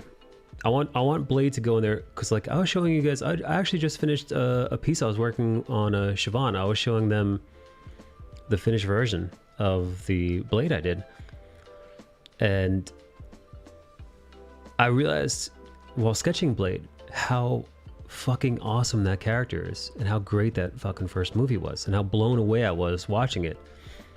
And you're like, yeah, Blade is one of the fucking baddest ass kicking, coolest superheroes out there, in like a superhero anti-hero kind of way. Such a bad motherfucker, man. And Mahershala Ali, I think is the more I think about it, I think based on him from what I've seen, we talked about on stream this week, based on him in Luke Cage, based on him in House of Cards, he's in Moonlight. Where else have we seen Mahershala Ali? We've seen him in a bunch of other places, man. Oh, dude, True Detective season 3. Ooh wee, god damn, man, he acts the shit out of that role. True Detective, man. Mahershala Ali, I feel like he has got. I'm just based on what I've seen him in interviews and how I've seen him portray some of these characters, man. So cool, so calm, so collected, so smooth. I feel like he's got it down, dude. Green Book. I didn't see Green Book, but I think Mahershala Ali could fucking knock the Blade role out of the park. But I feel like Disney has to like. I trust Kevin Feige, but this is gonna be out of the wheelhouse that we've seen so far for the MCU. Especially if you want to honor what I think fans enjoy most about Blade, which is the Wesley Snipes Blade, which is the just absolute badassery of Wesley Snipes. PG-13 can give us strong language and violence, just limited, and it'd be better be saved for Blade himself, right? Ooh. Siobhan, I know you're a big Blade fan. What do you think of the Mahershala Ali casting? Oh, also, they dropped this today that Chadwick Boseman did apparently finish all his work for the Marvel What If series. I don't know if you guys are aware of the animated series What If. It's coming to Disney Plus this summer, I believe. And it's What If, and Chadwick Boseman will be kind of reprising his role as T'Challa, but the twist in the What If is, what if instead of in the Guardians of the Galaxy, instead of what the fuck is Chris Pratt's character's name? Instead of Chris Pratt becoming Star-Lord, Peter, what's his face? Whatever. It's T'Challa, right? So those aliens come and they take T'Challa, and T'Challa becomes like Black Panther Star-Lord. It's a really cool spin. I love a good Peter Quill. Thank you, Yoji. It was going to annoy the shit out of me.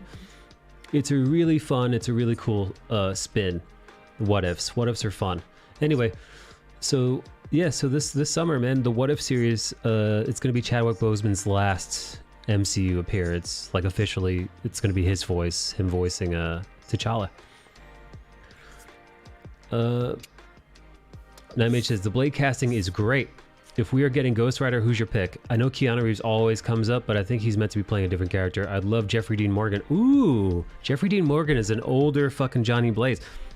That could work. I'm not opposed. I went bonkers when they announced him in Hall H. I love his work, and I could definitely see him doing the role justice. Agreed. All right. Let's see. What else do we have here? Bill, anything you want to... Oh, Bill. Yes. We're talking He-Man now. We're switching gears up a little bit, just a pinch. What do you guys think of these new stills that were released of Masters of the Universe Revelation? I have not watched He-Man, and I could tell the changes they've made that wouldn't be liked by He-Man fans. But in regards to like the quality of the imagery, it looks like they have an actual budget, unlike Invincible. How dare you? Well, I watched the first season of She-Ra when it came out, and it was okay. I didn't hate it. I'm not a She-Ra fan. I just felt like, I felt like it wasn't for me. That show. I think that show was kind of catering to a younger, maybe gayer demographic.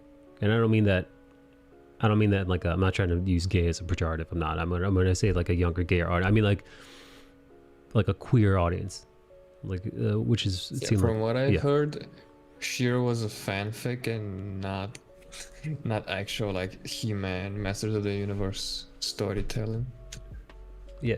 It felt like the showrunner self-inserted a bit too much. Well, listen, I've said this before. Siobhan says, definitely gayer. Which, by the way, fucking cool, man. Listen, some TV is not for everyone. And that's fine. I'm a JoJo's fan. I'm in no place to complain about gay shows. Listen, guess what, man? I don't watch any of the Housewife TV shows on Bravo. I don't watch any of the, I don't watch the Kardashians. Listen, there are a whole bunch of, there's a whole plethora, I've never watched a Hallmark movie. There are a whole plethora of TV shows that were not meant for my demographic. And that is a-okay. I think She-Ra is just one of them. I've got no issues. And guess what? I've got no issues with it not being for me. Not everything has to be for everyone. But with that said, I'm curious as to what's cooking here. Some of the pure badass stuff feels corny. Both Blade movie and the Ghost Rider didn't age well in my opinion. Siobhan just says, definitely gayer. I would say an older and creepy audience, says Banzi. I don't know what Banzi's talking about. The stills look good. Do you want to hear what the blowback is though? I reckon the blowback is that last image of the group of ladies, because I can definitely tell that the redhead got fucking massacred design-wise. Yes. So the redhead gal. This is the most blowback I've seen. Is that this gal is Tila.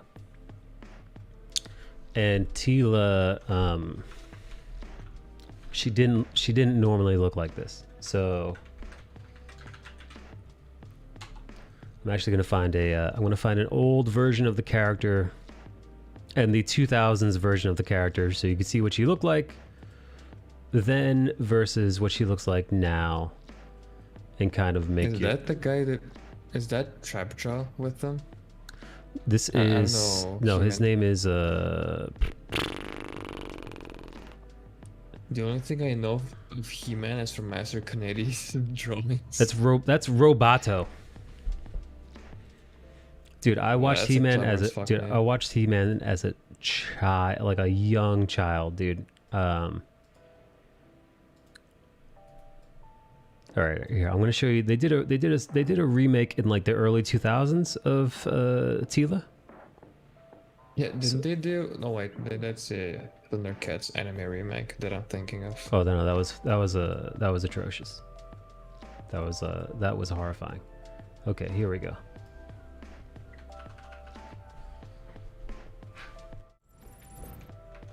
Okay, so this is a statue of, this is the Tila from the 80s cartoon. This is the Tila from the early 2000s cartoon. Oh yeah, I just showed you guys that. Here, this is a still of Tila from He-Man. Here's a butt shot, but you get the idea. You get the idea of what Tila was looking like back in the day, back in the 80s, in the early 2000s,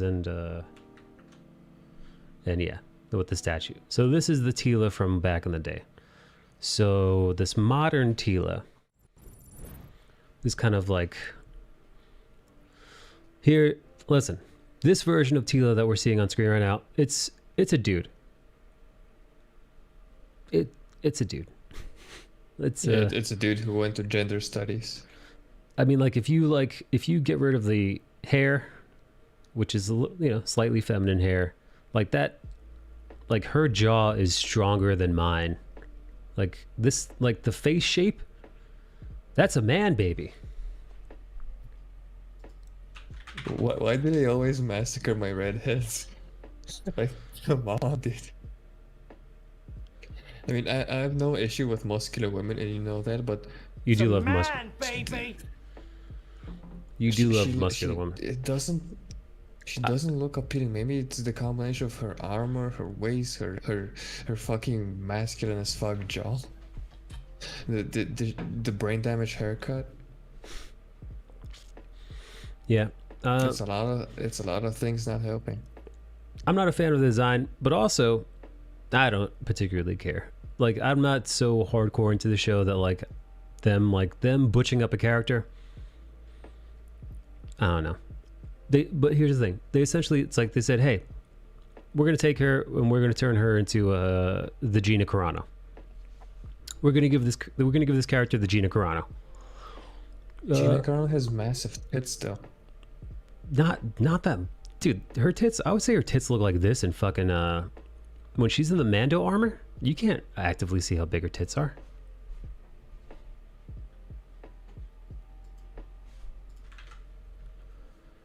Let's see. The 2000s remake with a toy line from former sculptors from McFarlane Toys doing the character design. It bombed.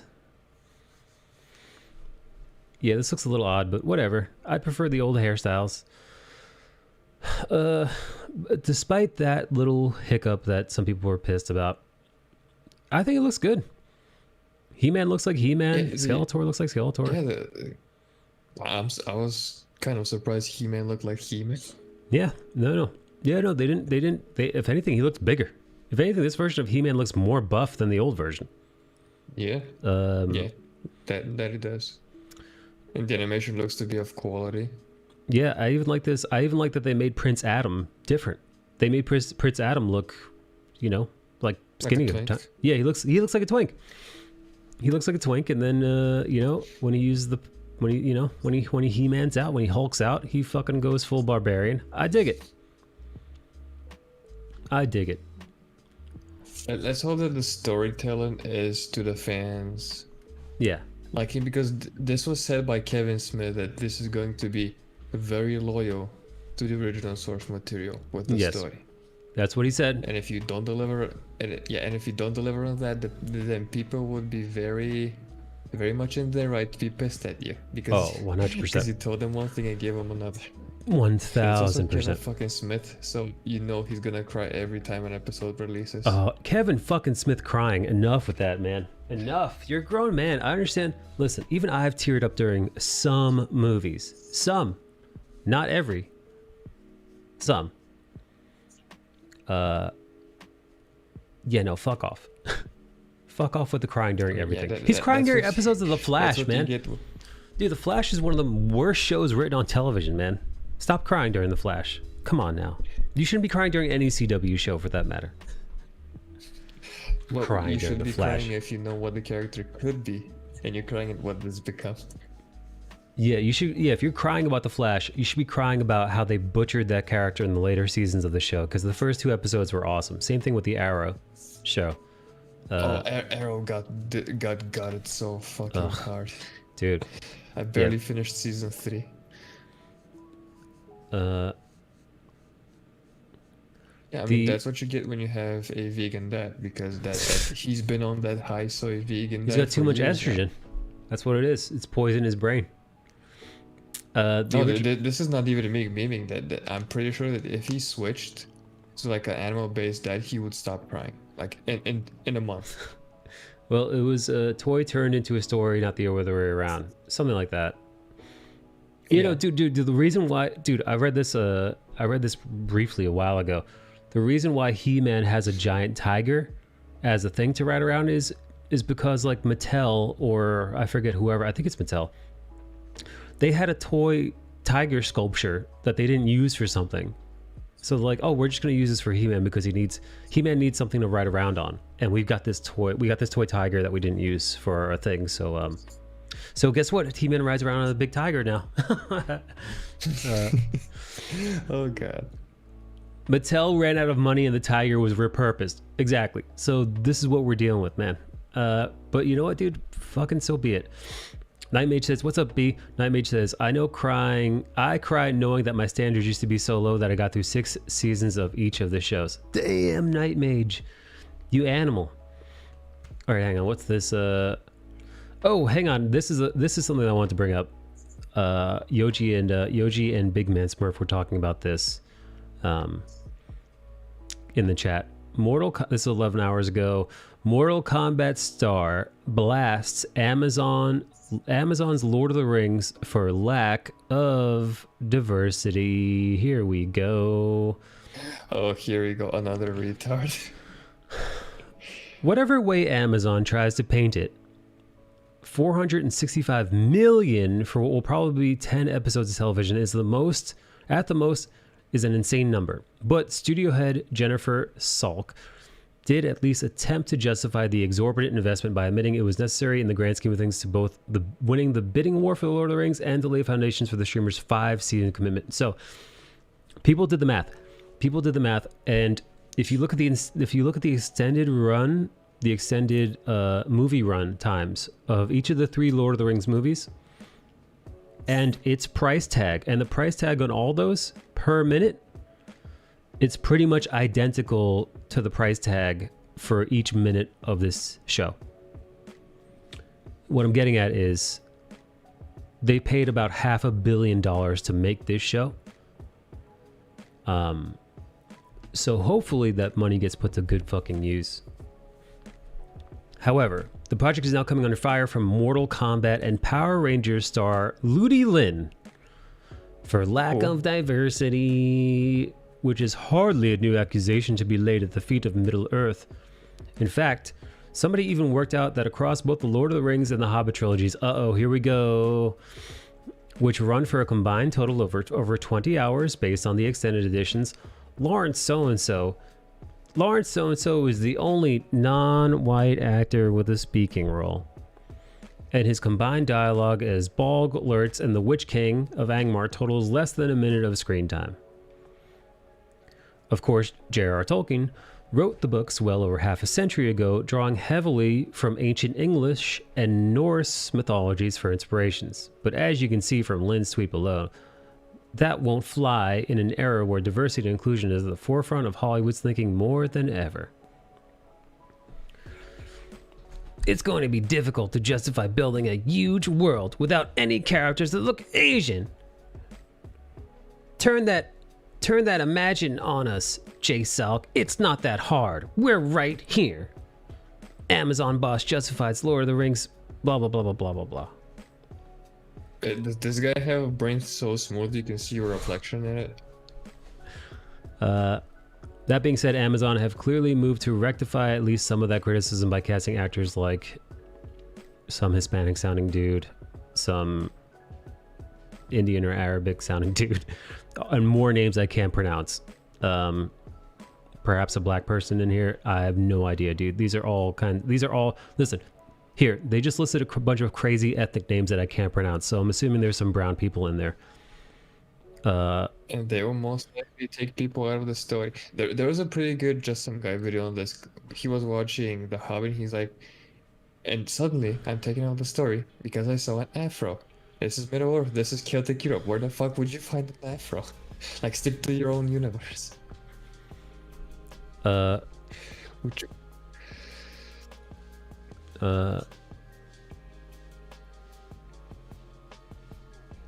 see. Lord of the Rings is YT as hell. As much as I love it, it always will be. Fantasy made by non-POC has a tendency to believe that black people can't be elves. I think what it is it's where this story takes place, right? And what the story borrows from. And is borrowing from a very specific medieval background. Yep. What's up, Bill? I just figured out that Siobhan regards white as YT instead of just typing white. YouTube. While typing out everything. No, white. YouTube.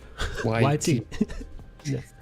Yeah, YT is YouTube. Yeah, Lord of the Rings is YouTube as hell. This is what it's where the story takes place. Like, let's be reasonable here. The story takes place in Celtic Europe. Yeah. Same with The Witcher. It takes place in Eastern fucking Europe. You know, what's the chance of you seeing an afro in Eastern fucking Europe in like the 1300s? Negative. Yeah, man. It's pretty slim. What Yoji wrote, a white man's medieval fantasy. Ask why there aren't more white people in kung fu movies on set in ancient China. Same. Yoji says, ask why there aren't more white people in kung fu movies set in ancient China. Also, it was created in a time and place where Asians were there but didn't exist in the eyes of white men, except as a problem. And brown people the same. It's a white dude's Euro fantasy for his son that expanded into things, plus they skirt by with other races as representation. This is what Yoji says. Middle Earth had black folks hidden away in some village, apparently. Tanium says, this is what I meant earlier with I want more underweight Vikings in kung fu movies. I need something to pull me out of disbelief to satisfy my diversity quota. No kid from the 80s needed that to love Chinese movies. Yeah. Yeah, man.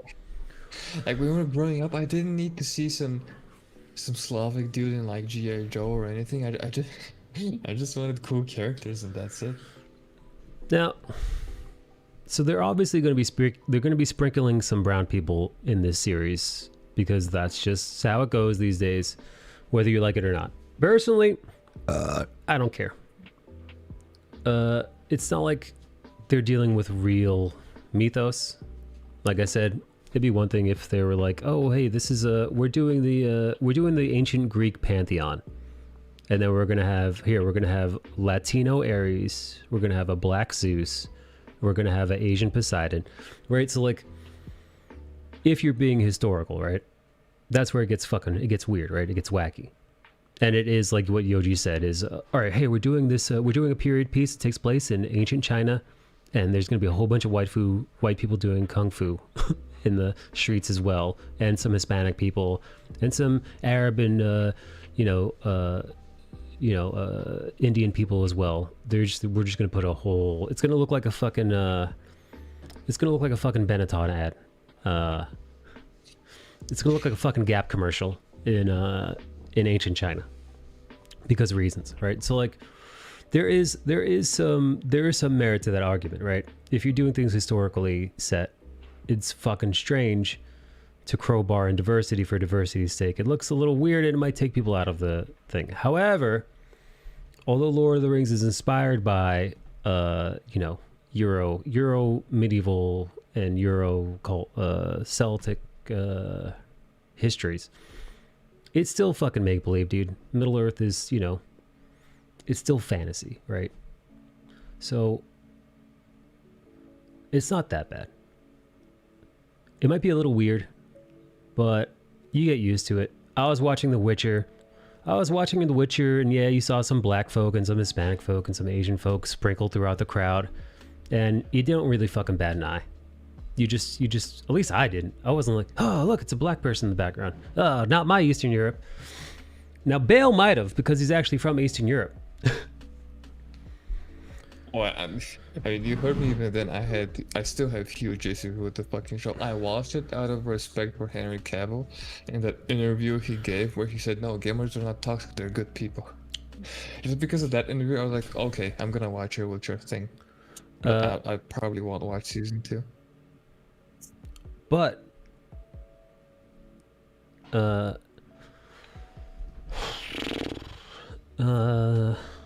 yeah, man, listen. Like I said this earlier when we were talking about Shang-Chi being made for Americans. The Witcher also made by an American company for Americans. I know bought by CDPR, right? CDPR owns What's-His-Face's novels. CDPR, a Polish company, I believe. So I get that it's like produced by a Polish company, but it's made by an American company. Made by an American studio. So I think that's just the name of the game, man. Diversity is the name of the game. And I think, I don't know, man. Does it take you out of the My biggest, yeah. oh yeah. My biggest issue is that I know that they aren't doing it for merit reasons, and that it's all surface level. They're doing it for the sake of doing it. Like in The Witcher, there was this black dude at the start, I think it was in Sintra. He would just randomly pop into the room, say what's happening outside, and then disappear, like for no fucking reason. And that doesn't happen in the book. I don't want to. I don't want to do a history lesson, but go on. Finish, Bill. What are you saying? I know it's not genuine. I know it's all disingenuous and crowbarred. If it happens that your best actor was black or Asian or whatever, then okay, fine. But that means you had a poor choice of actors to begin with. Siobhan says, I don't want to do a history lesson, but black folks do crop up in Europe before 1980. Let's see. Bale says, not in the 1300s where most fantasies are set. Let's see. There were black people around. There were obviously black people around, but I wonder what the numbers were, right? Oh, they would have been extremely low. It would have been. I'm assuming it would have been rare as fuck, eastward you go. right? Say that again. You cut out for me. I'm saying, I'm assuming it's probably rare as shit, right? Extremely rare. Isn't hey look at that man. Kind of rare. Like you look like a circus freak. It wouldn't probably be as rare, but rare still in like Western Europe. You know, with fucking England and the whole colonization, you know, and Spain and Portugal and whatnot. But the more central and eastern, especially north, you think you're gonna find black people in Norway in those times and even before, or in Russia? Yeah, good fucking luck. You'd find Asians there before you find black people in those times. Yeah, let's see. I wonder what the population was then. Like, if we're talking about the areas of Europe that were that inspired the Lord of the Rings trilogy. Like, what's, like, you know, so you're in medieval fucking like Ireland, Scotland, right? Where modern day Ireland and Scotland are. What's the likelihood that you find a black person in the population? Like, is it like 1 in a million? Like, I actually want to know. I'm actually trying to Google that right now. But that's beside the point. Like, it'll be something extremely rare. Let's see.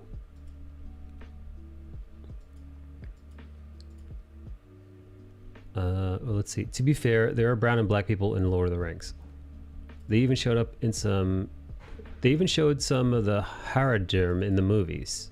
Let's be honest, we don't deserve Henry Cavill. He's too pure for us. It would depend on the country and the trading partners. In Ireland, you still don't find black people, says Nightmage. Between 1500 and 1700, London only had a population of 50,000. I mean, if you're trying to create an illusion of multicultural society, but Lord of the Rings is very divided and in small, isolated communities, which means everyone's from a place needed to be the same race. Let's see.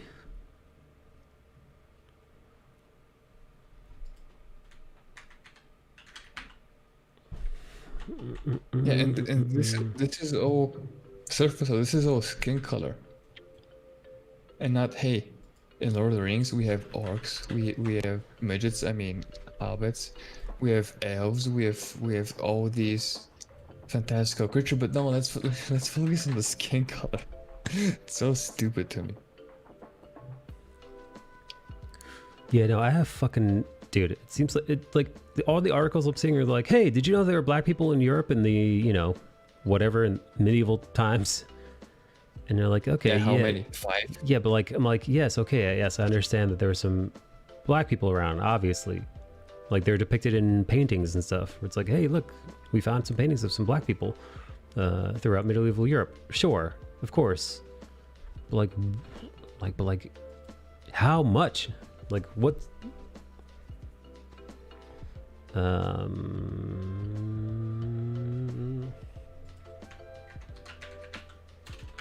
You know, nobody's breaking down any kind of specifics. It's not like there was a census to take back then.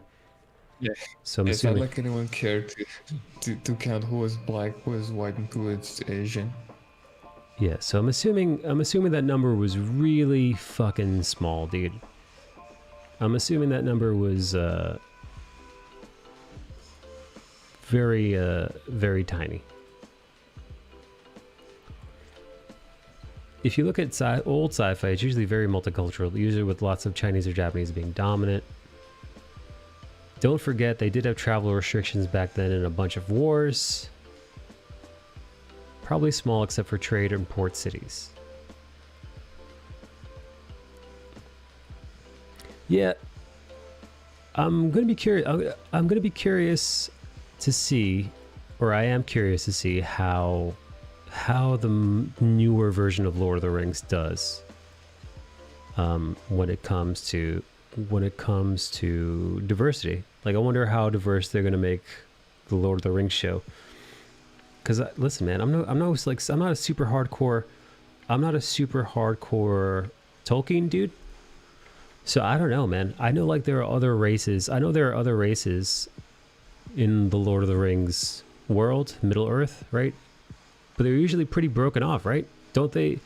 Isn't it kind of like the Asian folks stick with the Asian folk, the brown folks stick with the brown folk, and they're from just different parts of Middle Earth? That was always my interpretation of it. Like the whites pretty much hang out in this area, the browns hang out in this area. It is very tribal, right? And there's no real intermixing. I don't even care about what the movies after I read the book. No shit. Here's the thing though, my other question is, what are they going to do story-wise? Like, what else is there to tell? Well, I think this is a prequel. So we're getting a Hobbit 2.0. I haven't the fucking foggiest idea, man. I haven't had the no idea, man. Yeah, I'm thinking. I'll be honest. I'm thinking about it more. Seeing a handful of fucking non-white people sprinkled throughout a crowd, in Middle Earth. I don't think it breaks context. I think we're not used to seeing it, but I think I think we haven't seen it in Lord of the Rings yet, but we're so used to seeing a mixed group of faces in media across the board now because it's become the default now. I think I don't think you're going to bat an eye, man. I think when the characters walking around Middle Earth pass by some fucking shanty stand and there's a fucking black dude, you know, doing something in medieval garb, I think you're gonna bat an eye. I think visually you're just gonna blend right in. Yeah. Black dude making baskets or some shit. Yeah. Oh, here's a rumor. We only got a couple more articles left. They would still complain because Shanty Guy is only Shanty Guy. I wouldn't bat an eye, but wouldn't take up front page criticizing the lack of it either. I mean, I wouldn't criticize. Personally, like I said, I don't give a shit, dude. To Yoji's point, when I'm watching a kung fu movie, when I'm watching Mulan, I'm not like, hey, where are all the black people in ancient China? Hey, I don't see any redheads in ancient China. What the fuck gives? Where's my diversity? Right? You don't, because it's a stupid thing to say, right? That's dumb. That's dumb as shit. So if I'm watching a movie that takes place in fake medieval Europe, I'm not like, hey, where's my diversity? I need to see some black people. I need to see some POC people. POC. Stupid fucking term, dude. Where are my colored people? Where are my people of color? Where are they not in the crowds? I don't give a shit, dude. I don't give a shit. I don't need to see myself in media. It's not important for me to see people like myself in media. In everything, rather. So, yes, personally, I don't give a shit. I just enjoy the movie on whether or not it's good or not. Same thing with TV. But if you, however, with that said, if you do want to throw some browns in there, some off-whites, some whatevers, go for it. I don't care. But don't fucking don't annoy me with it either way. Just make whatever you're doing good and interesting, and move on. Netflix reportedly wants to do a Gears of War movie with Dave Bautista. Did you hear about this? You hear about this, Bale? Yeah, I'd be down to watch it because I think Dave Bautista would do very well in such a movie. That's like high octane action, monsters and whatnot. Because he himself is also a giant.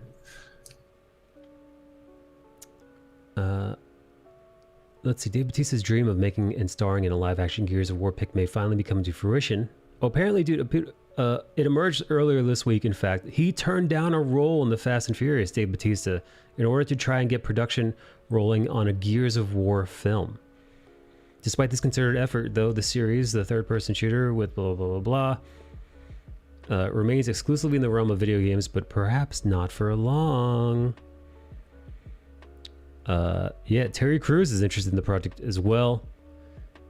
So yeah, I'd fucking 100% be down for Dave Bautista playing one of the Gears of War dudes.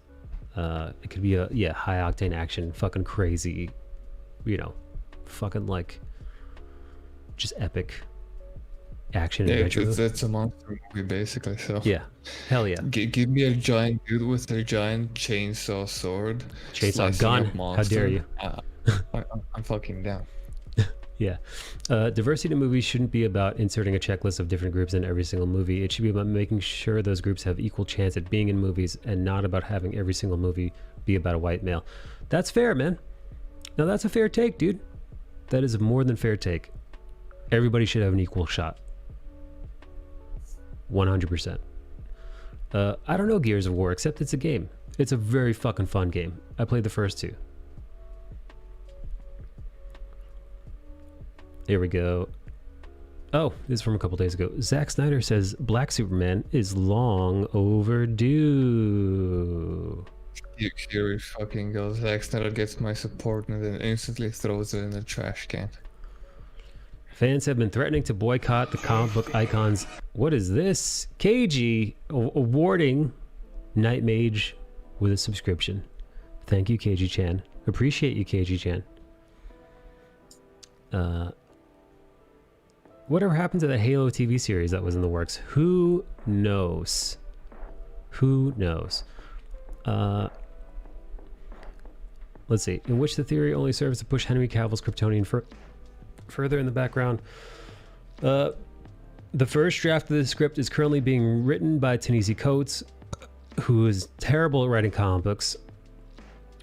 Ta-Nehisi Coates is one of the worst comic book writers of the modern day. So I don't know why you decide to give him a comic book movie. I can't speak to his prose, aside reading some excerpts of autobiographical nature, which proved him to be a loathsome piece of shit, in my personal opinion. So Ta-Nehisi Coates can go fuck himself as far as I'm concerned. And his comic book writing is garbage. So him writing a Superman script immediately has me completely disinterested. And to top it off, that hack, J.J. Abrams, franchise destroyer, bad reboot, head of bad reboot, J.J. Abrams, legendary fuckhead, is producing it, which makes me somehow even more disinterested. They also seem to be deciding on not, rather than doing a Val Zod or Calvin Harris Superman film, two pre-existing black Superman characters. They decided to just scrap all that and just take Clark Kent and make him black. Because He's a black Superman. Because black Superman. Fucking stupid. Yeah, no. Calvin Ellis, sorry. These people don't understand what Superman means and is. I know it's been said, but if we want more diversity, We have to be the people to make it happen. Can't just sit back and rely on Hollywood to do it. That means working for that director role or writing a great screenplay, comic, or manga. You're, Kozu, you're echoing a sentiment I've long since had, which is, if you want diversity so fucking bad, go out there and get it. I am a comic art illustrator. If I wanted diversity so bad, I'd fucking make some. I'd sketch it, or I'd hired someone to sketch it. I'd write it. I'd make a Kickstarter, and I'd fucking use every ounce of energy I had to promote it online, get into people's hands. I'd be going to comic book stores. I'd be trying to get into the hands of comic book owners or comic book store owners. I'd be hustling. If I believed in it that much. But honestly, I fucking don't. I truly don't care. I truly don't care. Yeah. But like I said, be the diversity you want to see. You want to see it so bad, fucking make it happen. Or shut the fuck up. I love a Calvin Ellis Superman movie, but everything about the production of this movie is not making me optimistic. No, it seems like a fucking nightmare, dude. Race-bending superheroes always generate discussion, debate, and a little bit more vitriol in certain corners of the internet, and as one of the most recognizable costume crime fighters in history, it's no surprise Abrams' reboot has led to similar reactions. In a new interview, though, the Justice League director was asked for his thoughts on bad reboots Superman, and it sounds as if he's fully on board. My feeling is that I love JJ. Go fuck yourself, Snyder. I love what he's done in the past. Ruining fucking franchise after franchise. Okay. I'm interested to see what happens. It's a bold and cool and probably long overdue movie. In what world are you living in where this movie is long overdue? But I love Henry as Superman. Of course I do. He's my Superman. The major issues with Abrams and Coates' Superman among the diehards is that it'll reportedly still feature Kal-El as the title hero, which could realistically mark the end of Cavill's decade-long run under the costume. It has been pointed out by those familiar with the lore, though, that Calvin Ellis's Earth 23 version was named Kal-El at birth after being adopted by a human family, but we're still a long way from finding out what the reboot has in store. Yeah, I have no idea. It's not looking good to me, personally, because, like I said, man, there are in-canon Black Supermen that you can use if you want to tell a Black Superman story. It seems unnecessary and almost weird that they would go for Clark Kent. But c'est la vie. Let's see. Why bother giving him Clark Kent glasses? Seems curious to me that this is distinctive, but the hair curl isn't. Kozu, I'm fortunate enough to know a ton of amazing writers that are doing just that. But the funding isn't always there, because that's the thing you fight for. You aren't invited to the writer's room. I'm just going to get in there early with release the J.J. Abrams cut, since this film is probably going to flop. Oh, man. What sucks is it would be a damn shame if they do make a Black Superman movie and it flops because the writing is shit and because it's produced by J.J. Abrams. You know, like, the reason why I say Ta-Nehisi Coates is one of the worst comic book writers in modern day. He is absolutely. Is because the numbers say so. They gave him not one but two Marvel books that were quite successful, and his run on them tanked those books, each of them, both Captain America and Black Panther, if I remember correctly, right? I believe those are the two titles. Yeah. Yeah, no, those books went from selling, I think, over 100,000 to less than 20,000. Like, their sales, the second he started writing them, their sales took a fucking giant nosedive, and apparently were unreadable. So yeah, no, I am not looking forward to this movie.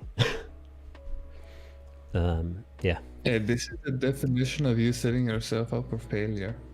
And I don't know why isn't there someone to say, hey, you people are being stupid. There needs to be somewhere in there to say no. Yeah, this is just a money grab. It's just a money grab. It's just a title grab. It seems disingenuous, and it seems like this is Warner Brothers' way of just patting themselves on the back when really they're not doing anything. It's just more. It just, to me, it reads just as more tokenization, rather than wasting money. Not wasting. Rather than waste money on this, you could very easily take a pre-existing black character that fans are interested in. Which, by the way, the DC has. You have Michael B. Jordan. Cast him as. Why am I forgetting his name? Static Shock. The Black Green Iconic. Lantern dude. No, the Black Green Lantern dude. John. Guys, Black Green Lantern. John. Fucking Christ. Why am I blanking on Black Green Lantern's name? John Stewart. John Stewart. Fucking thank you. Yes. Black Green Lantern. Dude. Or like I said, Static Shock. Iconic. Fucking hell, man. Dude, even a fucking... Dude, do a fucking Wally West Flash movie. That could be cool, man. I don't fucking know, dude. Wally West is not black. Fuck you. Wally West is black, you fucking asshole. What are you talking about? James You Gunn. want me to pull up all my comics and show you that Wally West is a fucking redhead? Wally West is a black kid. How dare you? Listen. Wally West is as black as they come. What are you talking about? Hang on. Actually, I want to Google Wally West and I want to see what pops up first. Let's see. I'm going to Google Wally West. What do you think is going to pop up first? The black version or the white version? Oh my god, you know what's gonna pop up is the horrible TV version is gonna pop up. Let's go to images. It's not. It's the white version. The white version of Wally West popped up first. Yeah, because Wally West is white. This new black kid was shit out of nowhere during the God, that costume's horrible. New 52, I think. A nightmare. He was shit out in the New 52, and there were multiple comments by characters saying like, "Hey, you don't belong here." Like he was from. That sounds from racist. another universe or something. No, he is from another universe. That's the reason. Because Dr. Manhattan decided to shit around and just play with timelines and shit, and that's where he popped up from. But Wally West is a ginger.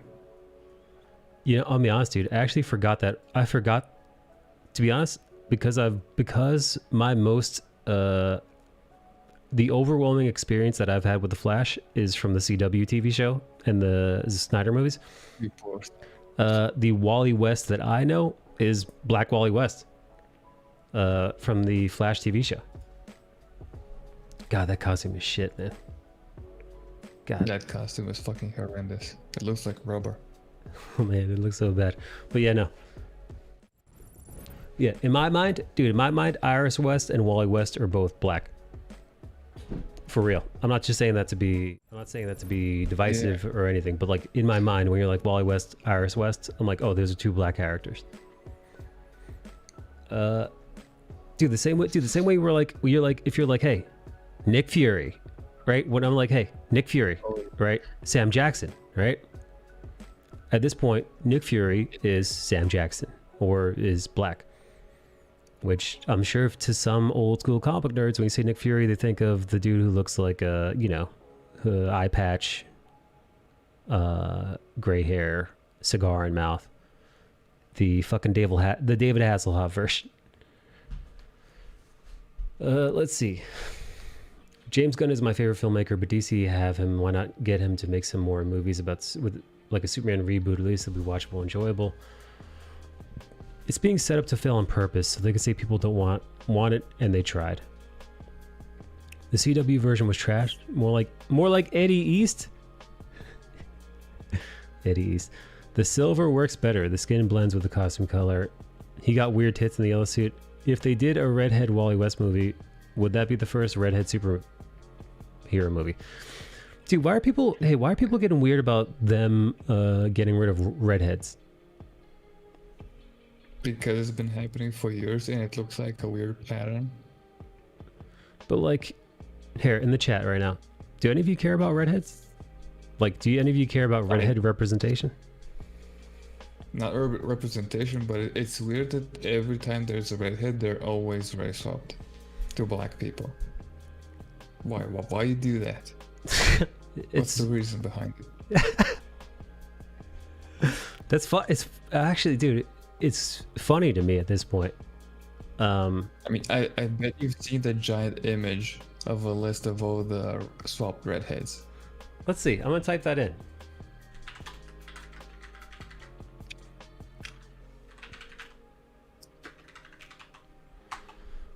Also, Brie fucking Larson needs a gym trainer. Jesus fucking Christ. Dude, I typed in redhead swap and immediately took me to Pornhub.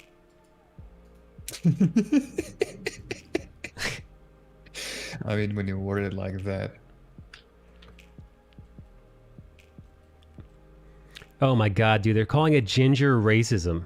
Oh, this is retarded. Yeah. Ginger racism. Stupid. It's just a fucking hair color.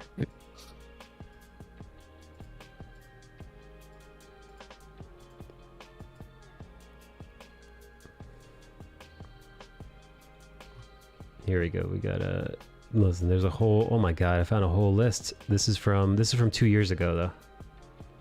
Right here. Here's one from a year ago.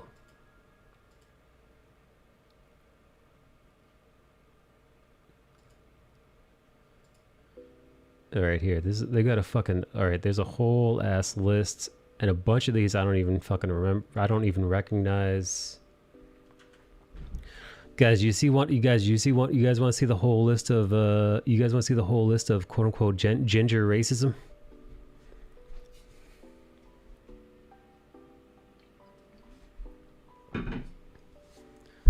All right. Let's go. So, Little Mermaid, they switched. Triss from The Witcher, they switched.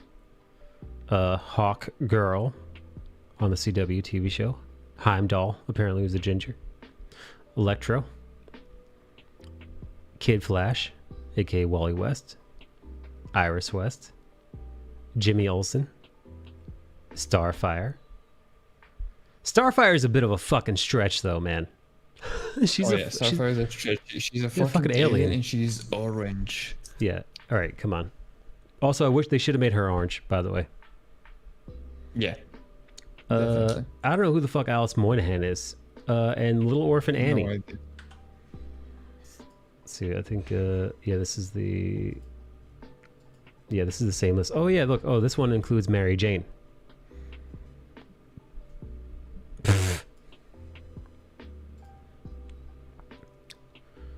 Let's see. Yep. Yeah, no, this is the same list.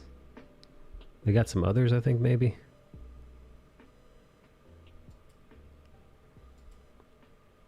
Yeah, April, yeah, there's a few here, but Jesus Christ. Let's see. Gingers were at the bottom of the barrel in terms of hair color, so they replaced them with black folks. I think, you know what, man? I don't care. Yeah, I don't care about ginger representation. I don't, man. It's a hair color. Oh, I don't care about the representation. I'm just asking, why is it always gingers to black people? Why is that pattern existing? I don't know. Why is it never ginger to Asian or Samoan or something? Oh, so you're saying mix it up, turn the gingers into Asians, Hispanics. Let's get more. Yeah, since the human brain works in a way that recognizes patterns, and I'm asking, why does this fucking pattern exist? It's weird. It's weird. I didn't know there was that many instances, but yeah, it does seem to be a thing. I don't know why. You know what's even more weird? Brie Larson's lack of ass after 2 years of being Captain Marvel. That is the fucking flattest fucking ass, man. Oh my god. She's got nothing back there, man. She's one of those white women with a long back.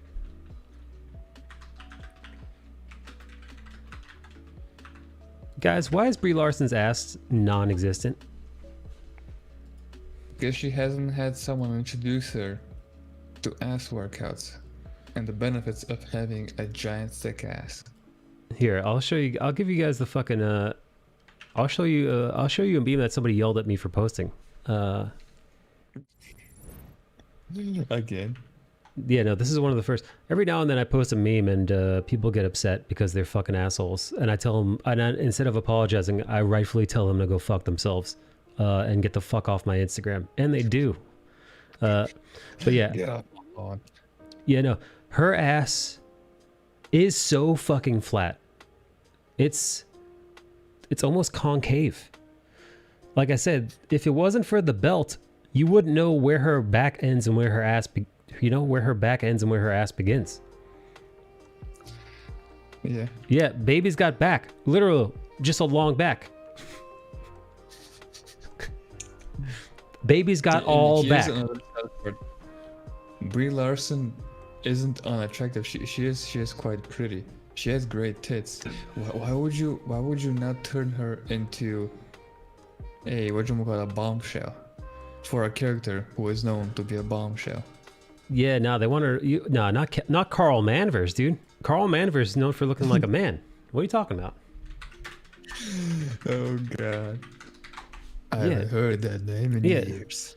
Dude, yeah, no, look, this is Carl Manvers, man. This is Marvel's all about, dog. How could you forget? There he is. There's our boy.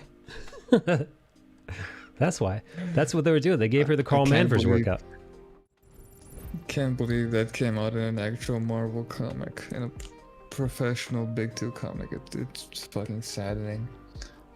Let me see if I could find some more Carl Manvers for you.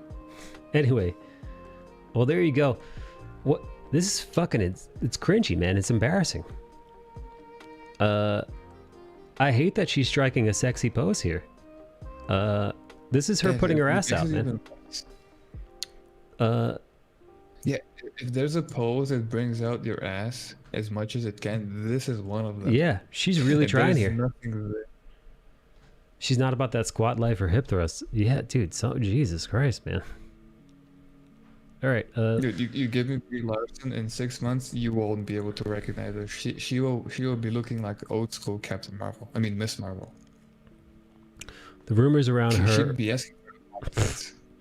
The rumors around her lately have been ever since the announcement of Marvel's. So here, if you guys didn't know this, recently Disney came out, or Marvel came out, and Kevin Feige did like, these are the next like 12 Marvel properties that are coming out, and it was kind of cool.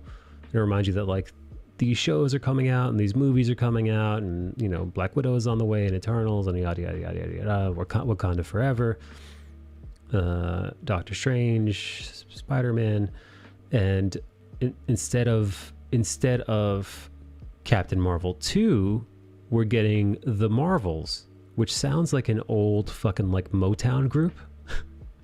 But it's gonna be Carl Manvers, aka Mr. Marvel here, and no, you got Captain Marvel, you've got I don't know if she's gonna be Spectrum or she's gonna be Monica Rambeau. Monica Rambeau, she might be Proton. She's got a bunch of different names, including the original Captain Marvel was actually Monica Rambeau.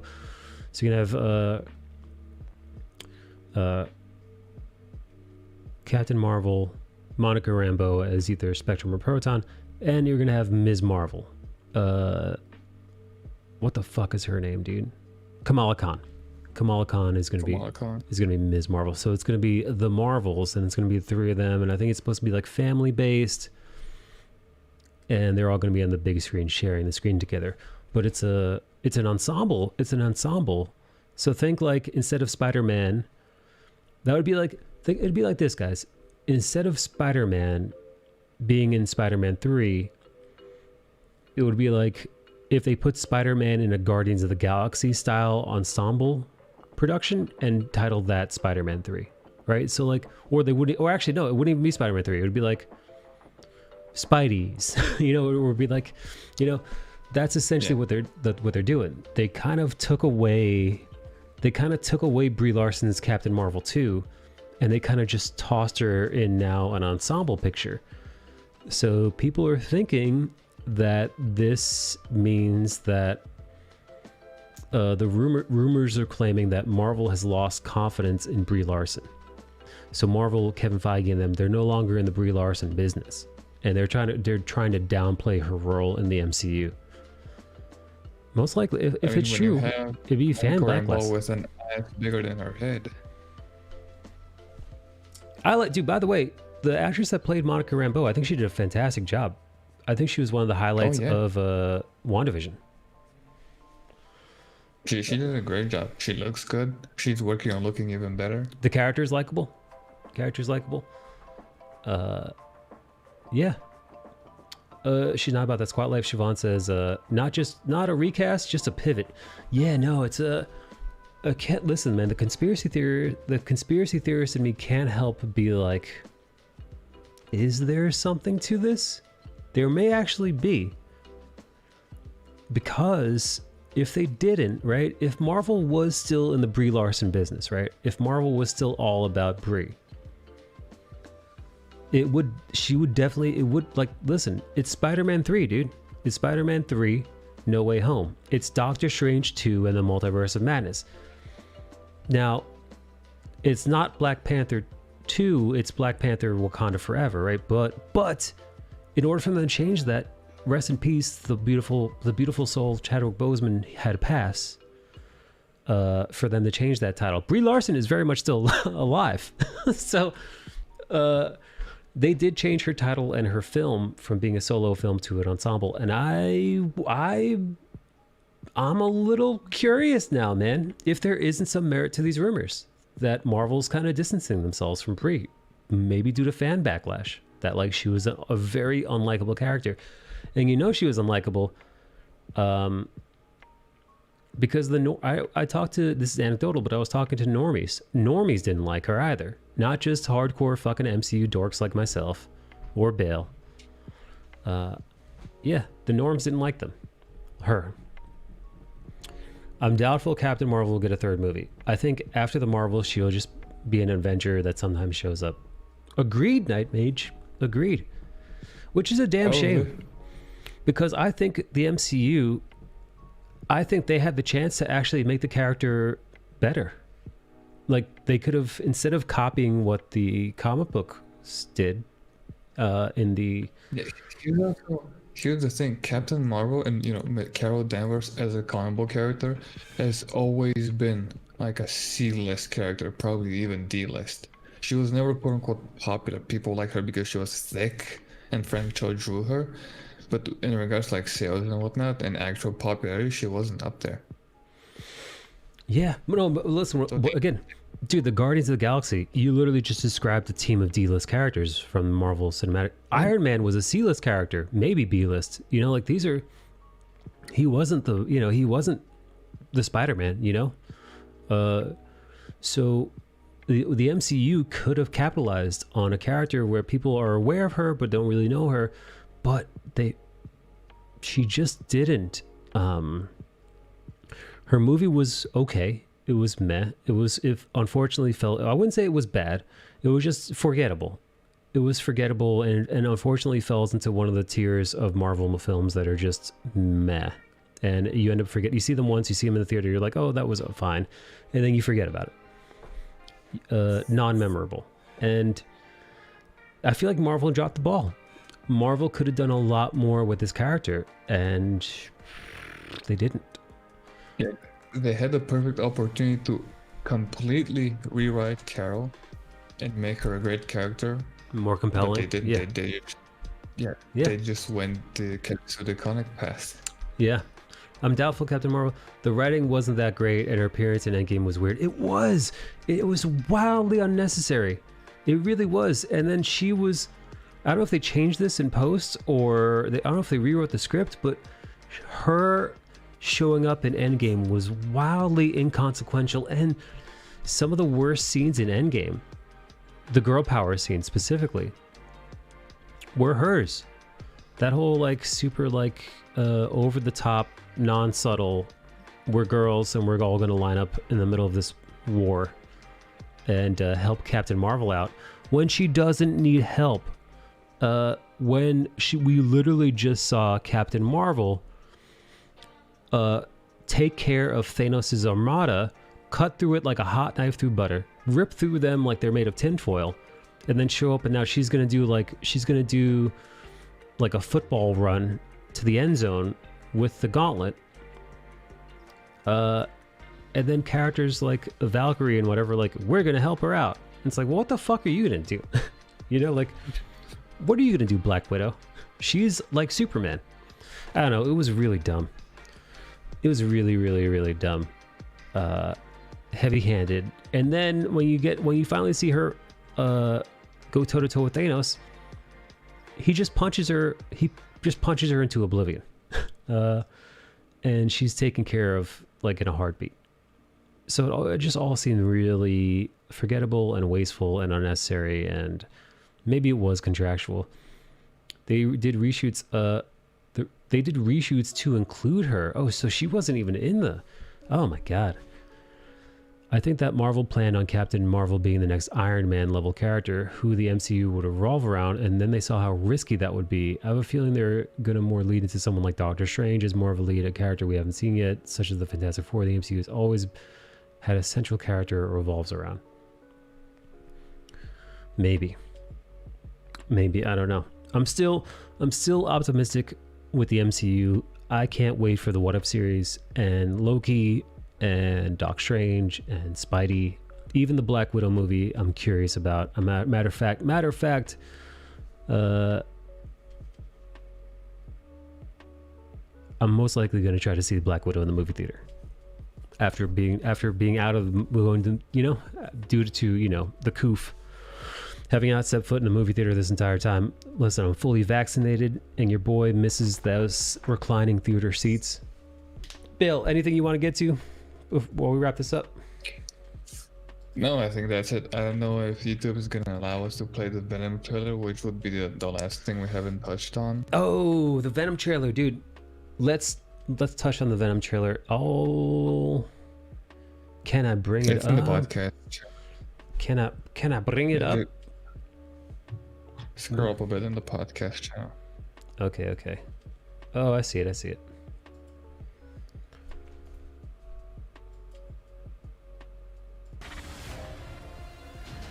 Let's scroll through a little bit.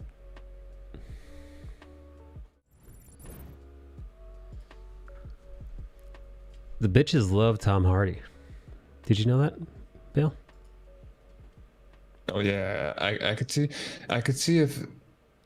if Marvel gets Spider-Man, I can see Tom Hardy being, if they have like an anti-hero verse like Deadpool, Venom, maybe someone else.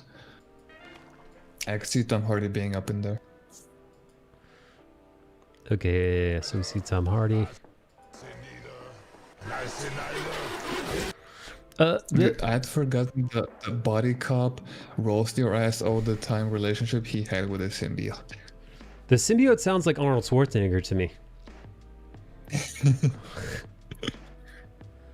I don't know why, but the symbiote sounds like Schwarzenegger to me.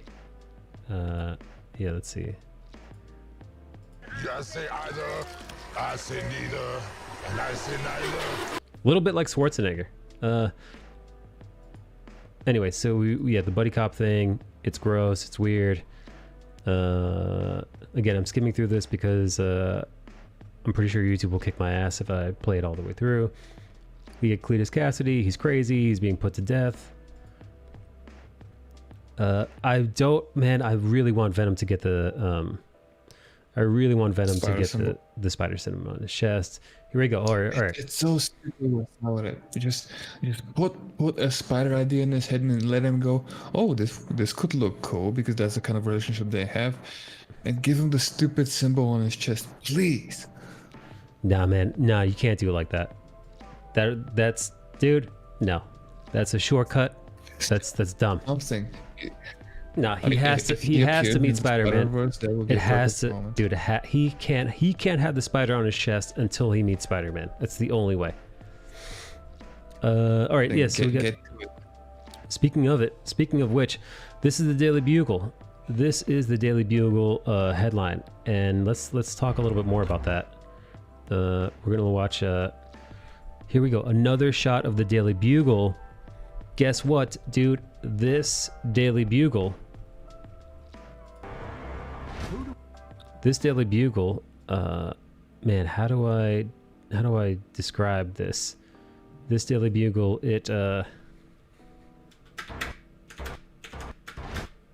Fucking went by too fucking fast, man. You see, dude, you see the Avengers. There is a Avengers Easter egg in that fucking paper. That Daily Bugle paper. Oh, look, oh, here, Carnage is born. And then you see two people walk out of the fire. You see whatever the fuck this is. And then, wait. Here we go. There he is. We see Carnage. Show the fuck up. Looks good. It looks cool. Gotcha. No! We had a deal. What's gonna happen? You gonna stop protecting me? I am happy to eat, Mrs. Chen. No, you cannot eat, Mrs. Chen. Hilarious. However, what'd you guys think of the trailer? I enjoyed it. I'm cautiously optimistic because I hope they don't butcher it in post like they did the first movie. And I'm still wondering, why are they going for a PG-13 rating instead of an R? The first one was PG-13, wasn't it? Yeah, but it was going to be an R at the beginning, and then they switched it for some stupid reason. Well, for money reasons. I mean, it's, always money. VFX look decent, but I don't like the look of the comedy stuff. They should have just given it an R rating and leaned into the thriller. I think it's too, dude, it's too fucking late for that, man. Dude, they fucking, they did that with the first one. The first one, they decided this is not an R rated movie. There's a PG-13 rated movie. And they leaned into that. And then they decided and then they decided to lean into the buddy cop angle to boot. So that's after the first one. This became a PG-13 buddy cop goose, like somewhat of a fucking goofy story. So yeah, man, too late for it to be a thriller. Too late for it to be horror. Too late for it to be rated R. They're not going to make the first one PG-13, make a boatload of money, and then turn around and decide they want less money for the second one. That's not how corporations work. So yeah, man, all that stuff that you guys are mentioning would be cool, but that's not the Venom movie. That's not the first Venom movie either.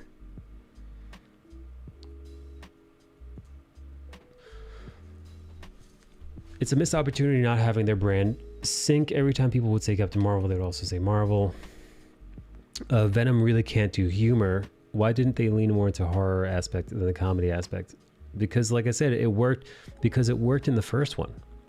The first one, they leaned into the buddy cop thing rather than the horror thing.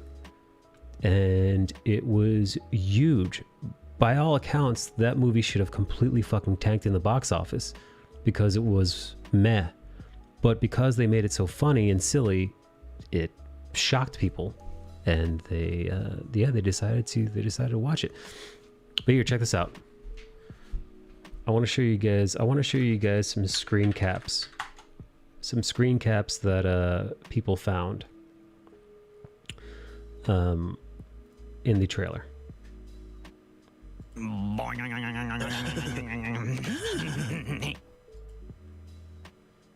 Let's see, where are you? Here we go. Found it. The first movie really misused Tom Hardy too. He has a ridiculous amount of acting range and he really didn't get a chance to shine in the first film. Now that's fair. That's fair. Here. This is it.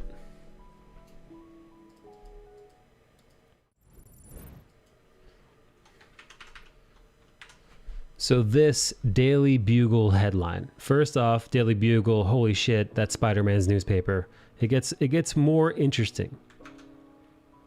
These are all the Daily Bugle headlines from the Sam Raimi Tobey Maguire Spider-Man movies. Who is Spider-Man? Wanted. Vigilante evades police. These are, so if you look at that, they kept the same, what do you want to call that, format? The same icon, the same template. The same template. There you go. It's fucking, so like, it's an Easter egg. And then also to boot, this people went crazy, man. I missed this one. This is the one I was trying to screen cap. People speculate that what this says is Avengers lose to Nightmare. Nightmare is going to be the villain that Doctor Strange faces in the multiverse of madness. And in this multiverse, this might not be the MCU. We still don't know whether or not this is our MCU or a multiversal MCU. Either way, in this newspaper, the Avengers lose to Nightmare, the villain in Doctor Strange. At least the Avengers in this universe. Pretty crazy, right?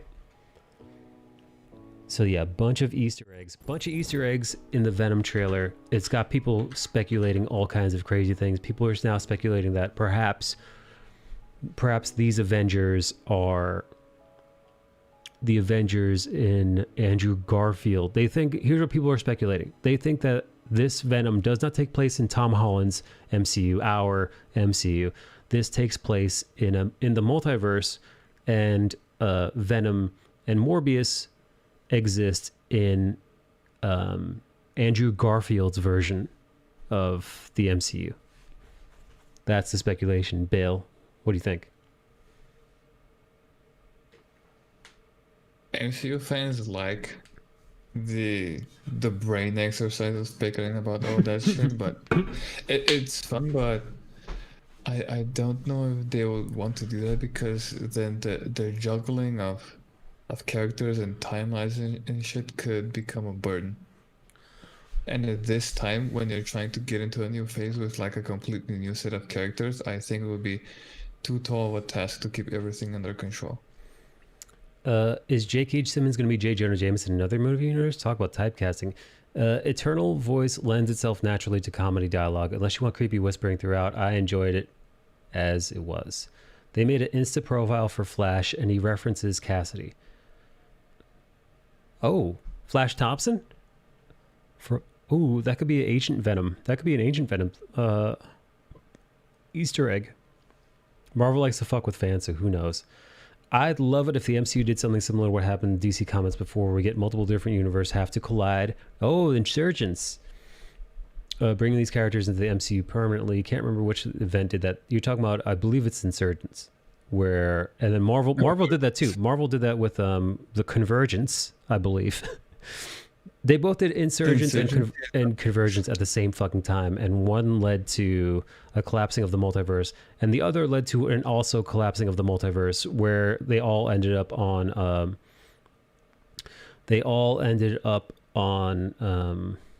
Battle World, ruled by the god Doom. It was nonsensical and crazy, but that's comic books for you. I think it was Flashpoint where the multiverse collapsed into one. Listen, guess what? That's comic books, man. Multiverses exist, then they collapse, and then they re-exist, and then there's a fucking dark multiverse, and yada, yada, yada, yada, yada. It's fucking wild. But that's the beauty of comic books. It's the beauty and bane of comic books in that it could be absolutely crazy, and it could be too crazy. It could be almost nonsensical at times. Oh, Bill, the reason why I say the MCU bit, there will be... listen, Disney and Sony came to some kind of deal. They made like this weird kind of arrangement, and they're sharing Tom Holland, and it's almost guaranteed that Tobey Maguire and Andrew Garfield are going to be in No Way Home, which means that they're going to open up the multiverse. Also, which is touching on in Doctor Strange in the Multiverse of Madness, which comes out a few months after Spider-Man, which Spider-Man is supposed to be in Doctor Strange. So people are speculating and guessing that Sony, they're letting Marvel have Tom Holland and let him be the MCU Spider-Man. And they are going to embrace Tobey Maguire and Andrew Garfield as their Spider-Men. So those are the rumors, man. And I know it sounds crazy, but both Marvel and DC have both owned up to the fact that through Flashpoint and through the Multiverse of Madness, they are finally entering the multiverse in both cinematic movies, in both cinematic universes. So it's gonna get crazy, Bill. One gets movie money and one gets merch money. That's right. That's exactly right, Siobhan. If we're getting multiple Spider-Man in the MCU, Andrew Garfield better be the one that inevitably gets killed off. He was insufferable. Maybe. Well, definitely. Well, dude, I think it was on the table, but after the overwhelming success of Into the Spider-Verse, I think Into the Spider-Verse showed, well, just about every movie company in the superhero business that you can successfully pull off a multiverse movie and not confuse the shit out of your audience. And now I think they're in the multiverse business. But what the fuck do I know, dude? For all I know, all these Easter eggs, all these like theories, all these rumors, all of it is just, it's bullshit. It's bullshit. They're just fucking with us. They're just dropping in Easter eggs because they think it's cute, because they think it's funny. Isn't that cute? There's also a Stan Lee reference in that trailer too. I don't know, man. I'll believe it when I see it. Yeah, at the end of the day, especially after WandaVision, everything is just fun and games, and we just gotta sit down and wait to see it. We just have to wait. We're just setting ourselves up for heartbreak. Well said, Bill. All right. I believe that's it, cuties. If you guys missed the beginning of the podcast, here is the link to the beginning. This will exist on YouTube as long as my channel does. I believe that's all. I think we've covered just about every little bit of nerd news we can. If you guys have stuff you want us to talk about for next week's show, get in the Discord, drop oh yeah, that's right, I've got a Patreon too. I'm gonna start doing, dude, can't do it now because it's too late, but I'm gonna start doing a credit scene towards the end of these, so I'm gonna thank each Patreon, give you a little thank you. Also during the live streams, at the end of live streams, I'm gonna do a little credit scene. I'm gonna thank each individual patron as well for the next one. But if you guys have a news article you want us to talk about, if there's a specific character you want us to talk about, if you got your own rumors, like for example, we didn't talk about Castlevania today, and we didn't talk about the new Riot TV show that was announced, but maybe you really wanted us to talk about that, but we missed it. Let us know in the Discord. You guys are fucking awesome. Thank you for sticking around. Thank you for being here. Thank you for subscriptions. Bale, as always, you've been a wonderful co-host. I'll see you Monday, bud. Get some sleep, man. Yeah, I gotta wake up in 3 hours. Oh no! I'm sorry, Bale. Apologies, buddy. Get a nap. I would require sacrifice. Hey, you guys are awesome.